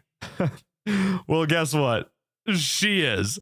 Quite literally the exact same mechanic. So nothing too much you'll have to worry about. There you go. That's every character in the game. Just kidding. I actually lied to you. There is one final character we have to talk about, except here's the thing. I don't know its name. I think it's Guppy, but that could be entirely wrong. Guppy appears on the cameras in camera 3. Guppy acts as this game's Foxy. You will have to watch him on the cameras to prevent him from moving. If he gets up and leaves, guess what? Dead. Ass souffle. However, since every main night after this one doesn't add anything new, it's time we talk about this game's disgustingly broken strategy. So, stay focused because it's super complicated. Basically, once the night starts, instantly turn to camera 3 to stall Guppy. Then turn around and hold the door closed, even if nobody is there. If at any point you hear a vent noise, quickly turn around and flash the vent, then turn back around and hold the door closed again. There you go. You've just beat the game. This strategy successfully stalls Guppy, ignores Banshee since you're never switching cameras, keeping the doors closed long enough that nobody will ever get in, and will handle the vent animatronics more than adequately. Nights 2, 3, 4, and 5 can all be handled using this strategy. This is by far this game's biggest downside. It is so easy that it's boring. The majority of this game is spent staring at this stupid fucker's face. I hate this guy's fucking smile. Look at this piece of shit. Ugly ass, fuck ass boy. John McAdams. More like John McFat-ums. Am I right or am I right? Yeah, I'm right, I know. You guys can laugh. No, you can laugh, it's okay. It's okay, I know I'm funny, it's okay. Now, you might have noticed I mentioned that strategy only works up to night 5, and that's because I lied again. There's another character we have to talk about that's integrated on night 6. I don't know his actual name, and fuck you, I'm just gonna call him Porky since that's what I called him in my playthrough, which you can see over on my second channel, Dxtr Black. Porky Pig acts as this game's final boss character. Night 6 is impossible. Kind of. Porky Pig can attack both your door and your vent. He also moves at the speed of fucking sound. He will go from your door to your vent in the span of 2 seconds. Now, here's where it gets impossible, and the funny story that goes along with this. So, here's the hilarious extra mechanic with Porky. He can actually be at your door and in your vent at the exact same time. If he's at your door and you close it, you will hear him in your vent. Not there's a chance. No, you will hear him attack your vent. So you might think you should flash him in the vent. So you go to turn around. But the moment you let go of your door, you get fucked. What the fuck, dude? What the fuck is that? I hear the vent noise. I did not hear noise hearing him enter the hall. He's in the hall. If I open the fucking door, it doesn't matter where he is in the hall. He just fucking kills me. Since once again, he will be in both places at the same time. Dxtr, that doesn't sound very fun at all. Well, listen to this. Apparently, I played a version of the game where Night 6 was broken, as I received a comment from the game's developer telling me so. So yeah, that's pretty interesting. So what actually happens if you beat Night 6? We get one final newspaper article explaining that the owner of Maggie's, Robert Madden, was found dead in his office from a shot to the head. Of course, since we were the only ones left in the building, we are the main and only suspect. We also learned in this newspaper that our name is Stephen Cadell. The article finishes off by informing the public that the pizzeria's new owner will be Robert's son, who isn't named. Now, I don't know about you guys, but this seems like the perfect murder for a son who really wants to take over his father's restaurant. I'm not throwing any fingers, but I'm just saying, I wouldn't be surprised if that's what this ends up being. Now, you may think I got through this game really quickly, and that's because I did. Five Nights at Maggie's 1 is an incredibly easy and boring game. However, it does pave the way for the super interesting story that the rest of the series tells. So, if you can get over that, then we can talk about Five Nights at Maggie's 2. And I promise, these games are only going to get more and more interesting. Let's dive down the rabbit hole. Five Nights at Maggie's 2 is significantly more interesting than the first game in terms of actual gameplay. To start, there are more than 2 things to look at. This time, on your desk, you have your cameras and a vent. To your left, you have a big hallway, and to your right, you have Guppy sitting dead as fuck in the corner. Want to hear something really great? The cameras in this game also have vent cams. Isn't that just awesome? Just kidding, I know it isn't. In terms of new characters, there really aren't any, just the returning characters from the first game, except this time, they're all withered. Night 1 introduces 3 threats. Let's start with the most basic of the bunch, that being Maggie herself. Maggie will wander around the cameras in an attempt to get to you through the hallway on your left. Once she enters your hallway, she will make a sound cue letting you know that she is there. When she is, you will have to turn to the hallway, pull up your shock button, and shock the hallway to make her piss off. Except you want to hear something really funny? Maggie has the chance to not leave the hallway when you flash her. Why? Because fuck you, I guess. I really dislike blatant RNG mechanics like this in games. It's the same reason why I hate Five Nights at Freddy's 3 and its bullshit 1 in 7 dick that it pulls. So maybe you don't want to have to deal with the chance of that RNG AIDS. Can you stop Maggie from reaching your hallway? Well, yes, actually you can. Inside of the cameras, you will find a play sound button, which, as the name suggests, will emit a sound on whichever camera you use it on. Maggie does not like this sound, so if you use it on the camera she's on, she will move backwards. Except I actually just lied to you. Remember how I said this was a way to avoid the stupid fucking RNG that Maggie pulls at the door? Well, guess what, fucker? That's right, she pulls the same RNG bullshit in the cameras too, except somehow it's even worse. Maggie has a chance to move forward a camera instead of backwards a camera when the sound button is used, actually making her progress to your hallway even faster. Isn't that just what you want? Hey, I just fucking sounded you, asshole. Don't act like I wasn't on top of that shit. So the way to deal with Maggie comes down to just completely ignoring her in the cameras and letting her attack your hallway, since you're going to have to deal with the RNG regardless. You might as well just put your focus somewhere else and only focus on her when you hear her in the hall. The second character Night 1 introduces is Banshee. Wanna guess what he does? If you said the exact same thing as Maggie, you'd be absolutely right. And the best part, he also has the chance to be a complete dickhead and ignore everything all the time. Wanna shock him out of your hall? Well, maybe he's feeling like keeping his fat ass right there. Wanna prevent him from parking his fat ass right there with the sound button? Well, maybe he's feeling like getting to your hallway even faster. Fuck it. Okay, fine. So another character that's better off being ignored until an attack. That's not so bad. What about the final threat, Dxtr? Is that one any different? Yes, actually. The final threat introduced on night 1 is Guppy. I fucking hate Guppy so much it isn't even funny. If you remember, Guppy is in the office with you to your right. Throughout the night, Guppy will try to... how do I say this? Slide his fingers down your crack? Hey, back the fuck up. Back the fuck up, Miss Missy. I tabbed out of the fucking game. The way you stop him is simple. Occasionally check on him and flash your flashlight at him to make him move backwards. The reason why I hate him so much, he makes no noise whatsoever. Not a single peep from this motherfucker right here, and he moves fast, especially on later nights. This guy is so fast, it's infuriating. And because he makes no noise, he's even easier to forget about. I hate him. He is buns. Hot ass, shitty robot. But overall, night 1 isn't too bad. So let's move on to night 2, which introduces 3 new threats: Hank, Flower, and Lola. Let's start with Hank and Flower since they both do the exact same thing. These two take advantage of your vents, crawling through them to attack you via the giant vent directly in front of you. If you see them in the vents, you can close whichever vent they're in. When you do, they too can choose to RNG fuck your ass instead of cooperating.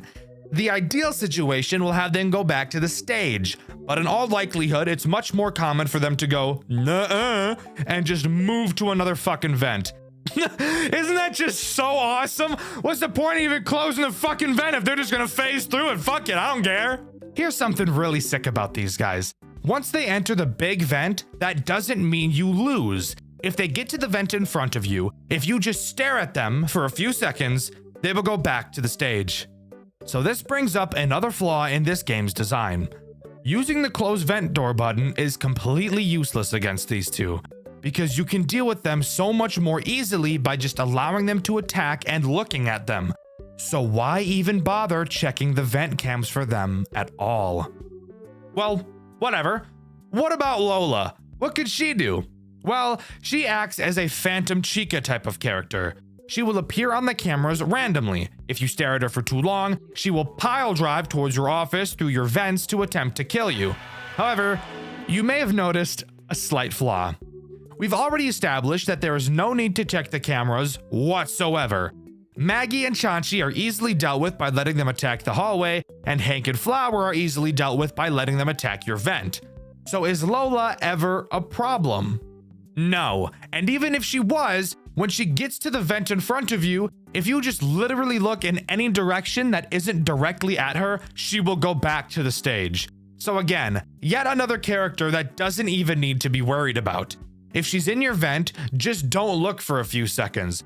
Sure, she will also disable your cameras for a little bit when she attacks, but we've already established your cameras are pretty much a fucking rock, so that really doesn't matter. Something interesting about Maggie's games is that they don't have any post-night bullshit nobody cares about. So we can just get right into night 2 where we can talk about the first legitimate threat of a character, Porky Pig. Remember him? Yeah? The guy that made my version of Maggie's One Impossible? Which, by the way, I found out in this game, his name is actually Surdy. Needless to say, I already had some pretty bad blood with this guy. But how bad could he really be, right? Very. Let me just tell you, he can be very bad. Surdy can take the approach of every character we've seen so far except Guppy. He can attack both your hallways and your vents. Fuck the hallway attack, it's dealt with in the same way as Maggie and Chachi, and yes, also has the same bullshit RNG, so does his camera movements. What we really want to talk about is Surdy in the vents, because that's where he becomes a bitch. When Surdy is in the vents, you need to be in full-blown panic mode. Oh god. Oh god, oh god, oh god. Even the game knows how much of a problem Surdy in your vent is, because it literally gives you a fucking warning on your cameras letting you know exactly which camera he's in. Obviously, if there's not a brain in your head, you have to close the vent until he goes away. And now's the time I should mention how these vent doors actually work, and why they make me want to shove a pencil down my urethra and snap it in half. Since there is no power in this game, there obviously has to be some nerf to these doors, but the nerf chosen just makes me piss blood. But that also might be from the pencil, I'm not sure. If at any point you pull down the cameras, the door will open. I don't think there's anything wrong with that. What really makes me want to die is that the door will open even if you switch cameras. So when a door is closed, you're locked in looking at it until whatever is inside leaves. And let me tell you about that. These fat motherfuckers don't move a goddamn inch! Literally, these fuckers will sit there in those vents with the doors closed for what feels like a fucking eternity. And on later nights when Guppy turns into a fucking track star, it makes it really easy to clench your legs so hard your testicles shatter into 32 small ass pieces. Fuck me in my ass. I was literally turning to you. Literally was turning to you. I got stuck. I was fucked, dude. I was fucking everything had to be fixed. The sound had to be fixed. The fucking vents had to be fixed. My dick had to be fixed. Fixed as fuck. Because you can't just stare at him in the vent to make him piss off like you can with the other vent characters, if he gets to you, your onion rings. Completely Jover. But surely this game can't get any more bullshit, right? Surdy was the last character introduced from the first game, and Dxtr already said that there wasn't any new characters, and Dxtr wouldn't lie to me. He's a YouTuber, and a YouTuber has never lied before, right? Hate to break it to you, Buster. I lied. Night 4 introduces Jerry, the blue fucker. Who the fuck is Jerry? Well, let me tell you about Jerry. Have you ever thought to yourself, golly gee, one Surdy is already a headache to deal with. If only I could add another one. Well, if so, then you're in luck. Did you like one fucking Surdy in your ass? Why not two? Because that's exactly what Jerry is. Surdy 2.0. Except there's one key detail that doesn't really matter, but does just show Jerry was supposed to be the most AIDS character of all time. He's not even affected by the sound button, period. So there was quite literally no way to stop him. And he is fast, like really fucking fast. If he gets to your hallway and decides to bullshit RNG you, guess what, fucker? Game over, because by the time your shock recharges, you'll be dead. But in all honesty, that's not even the worst part. The worst part is without a doubt the fucking Tyson gay guppy over there in the corner. You piece of fucking shit! This motherfucker is so goddamn cocksucking fast it hardly seems fair!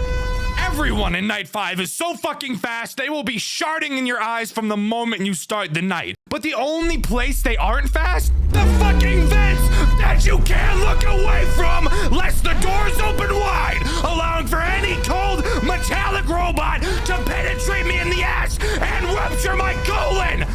Fuck! Fuck! Not to mention that Night 5 is so fucking loud, you won't be able to focus on the sound cues whatsoever. I gave up on Night 5. I don't care. This night was bullshit. This game was bullshit. Butt plug. Heart attack inducing fuck. So no, I didn't beat it. I'm not going to beat it. I'll beat my dick, but let's pretend like I did beat it.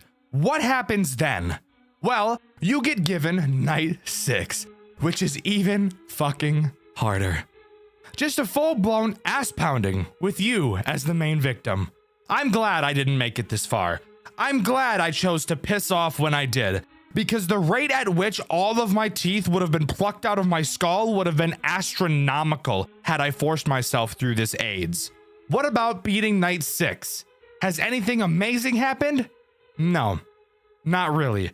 And that's the most upsetting part. We get a final newspaper clipping explaining that the building we were in burned down for an unknown reason. The only suspect is, of course, once again, us, since we were the only ones in the building at the time. We also learn that everything was salvaged in the fire and will be used for a new attraction later down the line. So that would lead you to think, how shitty was that fire that everything was salvaged. Must have been a pretty piss poor fire. Perchance a fire started by a person? Very interesting thought, dear viewer. Let's keep our theory heads turning and move on to the next game. But wait, Dxtr! What about that text that says fake ending in the corner? Well, to be honest with you, I have no idea why that's there. I've been unable to find any evidence of another ending existing in this game, and my only thought is that the third game is meant to serve as the actual true ending, not only to the story, but to my suffering, because I actually really liked the third game, and I think you will too. So please, let's stop talking about this fucking slop and move on to something a lot more appealing in Five Nights at Maggie's 3. Five Nights at Maggie's 3 is nothing short of a masterpiece, truly a stark contrast from the two games we've touched on so far. I was honestly incredibly surprised by the amazing step up in quality that this game brought to the table, not only in terms of story, but also in terms of graphics and most importantly to me, game mechanics. To start, Maggie's 3 opens to a repair minigame. We're tasked with charging up Maggie. We have to open up her chest, snip some wires, and charge them up. Seems simple enough. You'll notice during this minigame that you're able to turn around to see a dark void of a room behind you that you can flash with your light. But you'll also find that nothing is ever there. After charging up Maggie, we're shown 7 rectangles. One of them fizzles out, symbolizing what I can only assume to be the souls of some dead children, even though child murder hasn't even been mentioned in this series so far. But we're not done yet. We're tossed into a minigame directly after this. A man covered in blood walks into a room, explains he needs to hide again, saying he's trapped here and he won't go anywhere. Not knowing who he is, we're thrown into Night 1. Night 1 actually only introduces one threat, that being Lolo, a new character. But before we can start talking about characters, we need to talk about this office and the tools at our disposal. We have 2 doors. Finally, something we can be familiar with. These work the exact way you'd expect them to, so nothing weird there. Of course, we have our cameras, but you might notice something a little bit different about them. There are 3 menus to surf through on your monitor, and only one of them are your typical cameras. The other menus are your main vent and your breakers. The main vent allows you to look at and shine the main vent, and the breakers allow you to remotely turn off the power to the entire building and specific cameras. But we'll talk about why those are important later. The final interesting mechanic is the vent door button on one of your cameras, but that will become important once we talk about 2 certain rascals later in this video. For now, we have to talk about Lolo. Lolo is as simple as a character can get. He is this game's Bonnie. He will move through the cameras and approach your right door. When he's there, simply close the door until you hear him leave, and bada bing bada boom, that cycle will repeat. Again, it's Night 1, I don't think you expected anything crazy. Now we can talk about the post-Night 2 repair minigame. This time having to repair Bob. Side note, every character in this game, aside from 2, are brand new. Same formula as the last minigame, except this time there's actually something in that darkness behind you. Surdy. But this time, it's just his endoskeleton. No mom skin. Your mom specifically. Get it? Because she's a pig? Oink. He will slowly try to creep up on you to kill you. Whenever you hear him, simply turn around and hold your light on him to make him go back. He's very slow these first few nights, but trust me, these minigames can get a little out of control on later nights. After completing the minigame, another rectangle fades away and we get another 8-bit cutscene. This time we see 2 men. One of them goes to make coffee while the other sits to read the newspaper. He begins to read about a serial killer dubbed the Frankenstein. Hearing that name makes the man at the counter freeze. He knows something. After 8 years of silence, the serial killer has re-emerged, taking the life of a 16-year-old boy. The body was found in the John McAdams warehouse, the same building that Five Nights at Maggie's 2 took place in. The man reading the newspaper, named Steve, mentions he thought John himself was the killer, but thinks that it could maybe be his son Henry, who had apparently been missing. He mentions Henry killed someone, but before he can get out exactly who he killed, the man at the counter, named Aaron, asks him to leave. After Steve leaves, Aaron goes over to the table to look at the newspaper, mentioning how he didn't stop and that this isn't over. not mentioning who he actually is. And with that, we go right into Night 2. Night 2 introduces 4 new animatronics. However, it's actually really only 3, and I will obviously be explaining why, since I'd be a pretty shitty reviewer if I didn't. To start, let's talk about Rolf. A very stupid name, by the way. Rolling on the floor laughing ass animatronic. Damn, he got a dick on him though, look at that! Rolf is the first character to take advantage of your main vent camera. You will be able to hear him enter it. Thank God for sound cues, they're honestly probably my favorite part of FNAF games at this point. When you hear him in the vent, simply go to it and hold your light on him until he goes away. Very simple character with a very simple mechanic, but in my opinion, the simple mechanics are the best mechanics, because it allows for your whole roster to not feel completely unfair while dealing with all of them. The next character introduced is Bob the Pig. He works the exact same way as Lolo, except he attacks your left door instead of your right. Really nothing else super interesting to note for this character, just this game's Chica. The other 2 characters introduced on this night are Esther and Lester. These 2 animatronics always stay together, which is why I say they're really just one animatronic. They take advantage of the other vent that you can't see on camera 7. Once again, they make a sound cue when they're trying to enter the cam 7 vent. All you have to do is close the vent on that camera and they will quickly go back to their stage. Again, incredibly easy characters to deal with, but from my personal experience, were the easiest to miss. Night 2's post-night repair minigame has us fixing up Lolo. Nothing special. But I do want to talk about the cutscene that Night 2 brings. 2 siblings named Henry and Stacy stop outside of a Maggie's location. Yes, this is the Henry that was mentioned in last night's cutscene. They had a conversation about their mom who died after Stacy was born. It's revealed that their dad works a lot, but we're not told what. It's also hinted that their dad doesn't love Henry in the same way that he loves Stacy. Night 3 introduces the first real, honest threat I think this game has. That being this funny-looking green fellow. You want to take a guess at what his name is? If you said Chomper, you'd be completely fucking wrong because his name is Cracky. Excuse me? Cracky? What a fucked up name. I don't actually know literally any of these characters' names. I know Maggie and I guess Bob now. I'm gonna guess this is Crackle. Fucking on Crackle. I know, I'm hilarious. What can I say? This is what I do for a living. I play Five Nights at Freddy's for a living. For a job. This is my job. Isn't that weird? That's fucking weird. But whatever. Why do I feel this guy is actually a threat?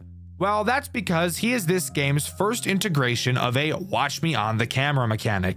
A mechanic that, if you're familiar with my channel, you know I'm not a huge fan of. You cannot allow Cracky to leave the stage or you will be split open like a double wide surprise. That is fucked, by the way. This looks so fucked. Obviously, all you have to do is stare him down on the cameras, which is not very challenging. But because of a certain character we'll talk about later, Cracky will very quickly become a big problem that you will probably forget about. I want to use this time to talk about the power situation in this game. Being the first in the series to actually use power, I was a bit nervous this would be another SCP endurance case where you have absolutely no power throughout the entire game. But to my surprise, it was actually the complete opposite. You actually have a ridiculous amount of power in this game. So much so that for the first few nights, I had the cameras up the entire night, while also closing the Cam 7 vent the entire time as well, and still completed the night with a decent amount of power remaining. You do not have to think about power conservation in this game, which I really appreciate. Night 3's post-night repair minigame has us repair Cracky, and it's on this night that Surdy really starts to get quick. So this is probably the point of these segments where they will start to take a long time to complete. The cutscene that plays after this segment is one of the most disturbing I've seen since Five Nights at Candy's 3. Stacy and her dad are in the dark talking to one another. Stacy mentions how scared she is. Her dad gives her a sleeping pill, explaining that after she wakes up, she'll feel better than she ever has before in a brand new body. After Stacy falls asleep, a shock lights up the room, revealing that Stacy had been electrocuted to death. Attempting to cement her soul inside of one of the machines, his experiment fails, and he's left to cry alone inside of the room with his daughter's corpse. This is easily one of the most disturbing things I've ever seen come out of a FNAF game. Not because of what we directly see, but because of the idea of what John did to his own flesh and blood.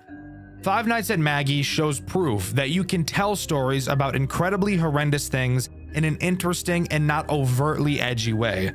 With all of the shortcomings I feel this game series has, I can easily say that the story is not one of them.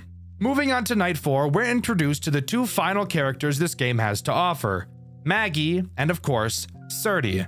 Let's start with Maggie since she's simple. She works in the exact same way that Rolf does. She attacks through your main vent. All you need to do is hold the flashlight on her and she'll go away. Now we can talk about the big bastard himself, Sturdy, who once again, in this game is just an endoskeleton. This guy right here is this game's big challenger. Sturdy makes use of your breakers. Occasionally, he will appear on any camera in the building. When he does, he will emit a loud sound. You will have to shut off the breaker to the room he's in, which will deactivate him. This is not difficult. What is difficult is when Sturdy is paired with Cracky. With how frequently Sturdy will attack, Cracky will very easily be able to get several movement opportunities in on you, leading to you needing to stare at him for longer while the rest of the cast does all of their bullshit. But once again, because of how simple everyone's mechanics are, it serves to make this game tense, but not overtly difficult. Don't get me wrong, I think it's great that max modes exist, and that people are pushing the limits of what's possible with Five Nights at Freddy's games. But not every game needs to be the most difficult thing on planet Earth. Some games just really want to tell a story, and I can appreciate this game for doing so. After beating Night 4, we repair Rolf, and of course get a new cutscene. Henry, now with the alias Stephen Cadell, which if you remember is the name of the player we played as in the first Maggie's, walks into the CEO of Maggie's office with a gun. The CEO, if you remember, named Robert Madden. He reveals he knew that his real name was Henry, reveals that he knows what Henry did, and admits he still never fired him for fear of tarnishing the brand for hiring a fugitive. I'll dive into exactly what Henry did when I talk about the lore later in this video.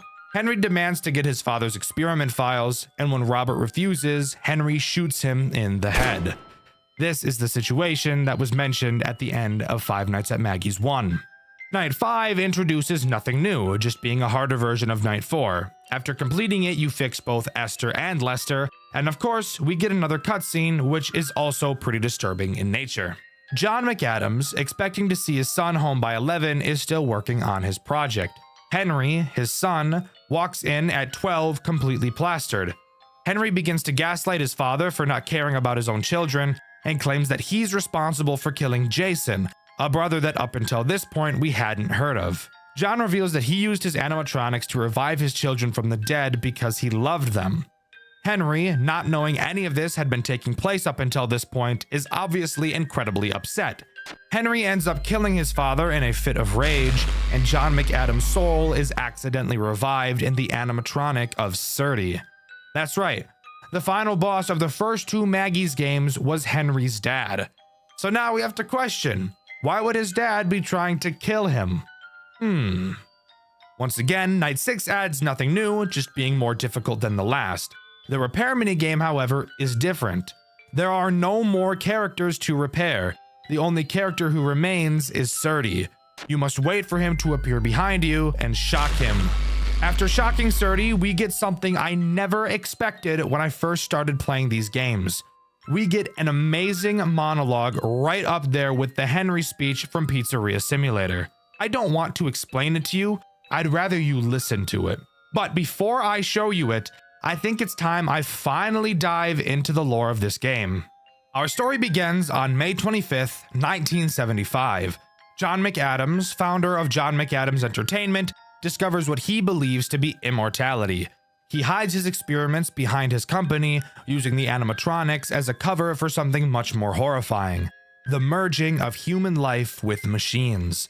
And what better way to test that theory than on your own son? Jason McAdams, age 3, becomes John's first experiment. On June 3rd, 1978, the experiment works. Jason's body moves again, but not like a human. He's primitive, lifeless, hollow. John calls him a success, a prototype, the first step towards eternal life. But it's not enough. John continues his work, kidnapping orphans, experimenting on them, filling his creations with broken souls. The police start investigating, but John's too careful and nothing sticks. Everything he's done stays buried. until tragedy strikes his own family. On June 2nd, 1981, John's daughter Stacy is hit by a car after chasing a balloon into the street. She's brought back to her father, barely alive, and John sees another chance. He tries to revive her using the same process that brought Jason back. It fails, and what's left of Stacy dies in his arms. In Five Nights at Maggie's 1, you can actually hear John crying during one of the tapes. That is this moment. A year later, everything falls apart. On August 26, 1982, John's last surviving son, Henry, comes home drunk, furious, covered in stains, and done with his father's bullshit. He accuses John of killing his siblings, of caring more about his machines than his family, and for once, he's right. John tries to justify it, saying he only wanted to bring them back, that he did this because he loved them, but Henry heard enough.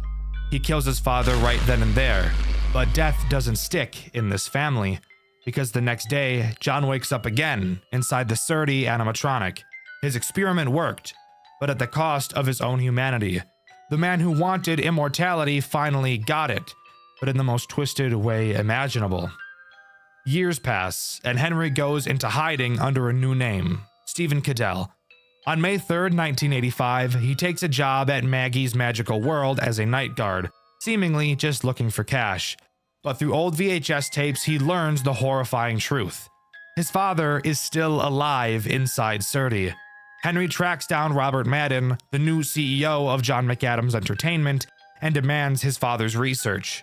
Robert admits he's known who Henry really is this entire time, but never fired him because it would tarnish the company's image. So Henry does what the McAdams family does best. He kills him. He stands on business. But even that isn't the end. In 1992, a new serial killer surfaces. The media calls him the Frankenstein.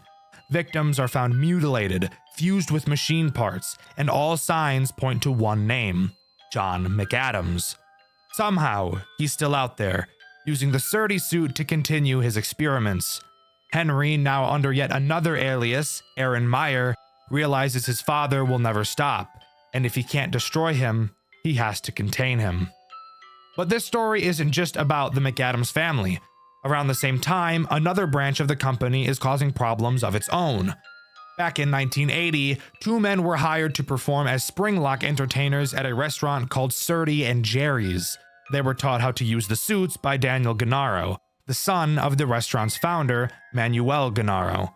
When Manuel died, Daniel took over and rebranded the place into Guppy's Magical World, adding new characters like Cracky and Guppy. Everything was fine until 1988, when both performers suffered Springlock failures live on stage. One jumped off mid-performance, the other tried to save him, and both ended up crushed inside their suits. They die instantly, only to possess the animatronics they performed in. Daniel, being the charming piece of shit he is, mocks their death, saying the only real problem the company would ever have is if kids went missing. And sure enough, soon after, they do. Surdy and Jerry, now possessed, start killing children, souls that would later inhabit Maggie, Lola, and Chanchy in the first two games. Eventually, in 1990, a sister location called Maggie's Magical World opens and the pattern repeats.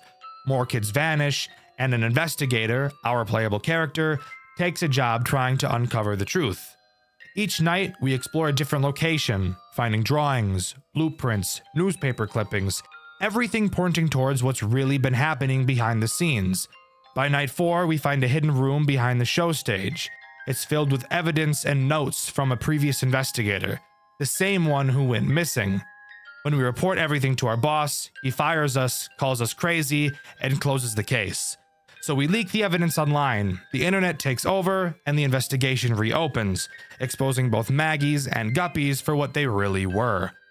It's later revealed that everything we did, everything we learned, was told to us by Surdy himself. He's old, broken, but aware. A robot reflecting on his past life, telling us how everything fell apart. It's one of the most haunting story choices in any Five Nights at Freddy's game I've ever seen.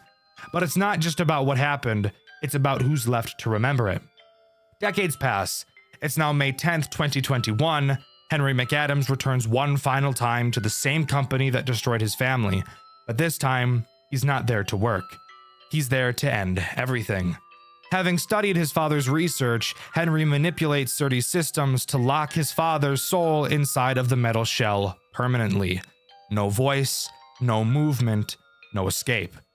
After nearly half a century of murder, obsession, and tragedy, John McAdams is finally forced to face eternity, the very thing he was chasing all along. And that's what makes this story so fascinating. Five Nights at Maggie's isn't just another FNAF clone. It's a full-blown tragedy about legacy, obsession, and consequence.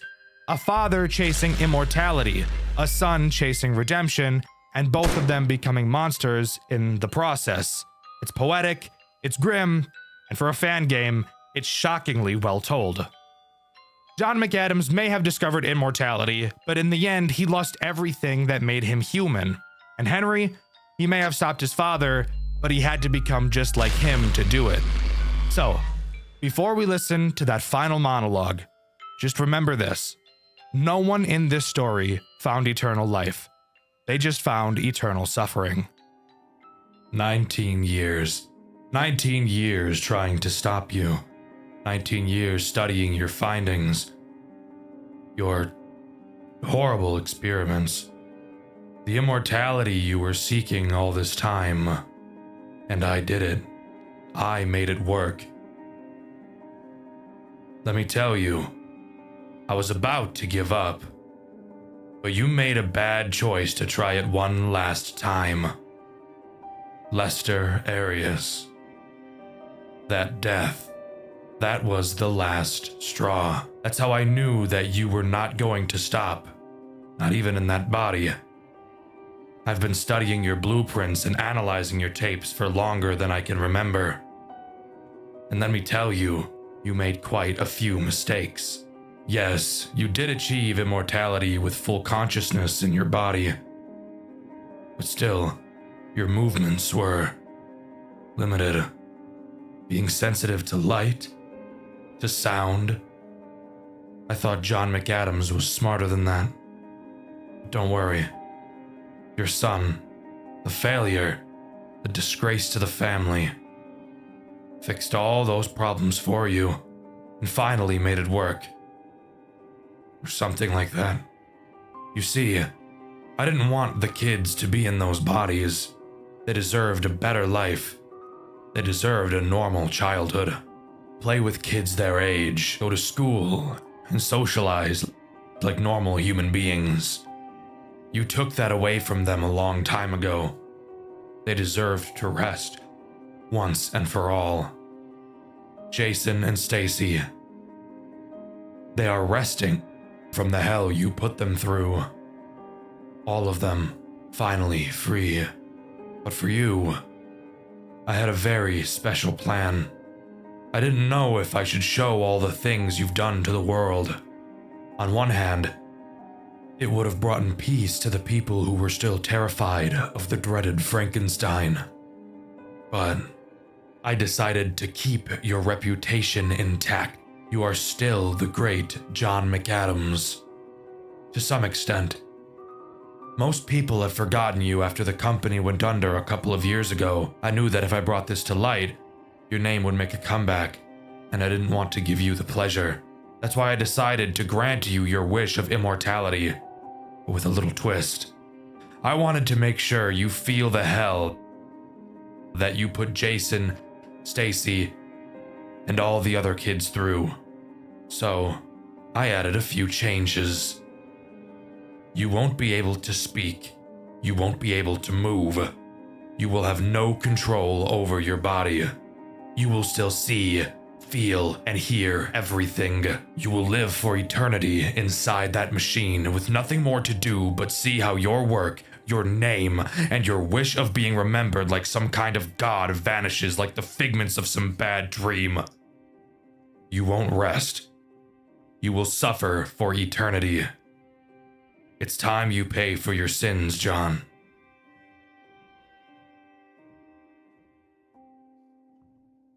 And there you have it.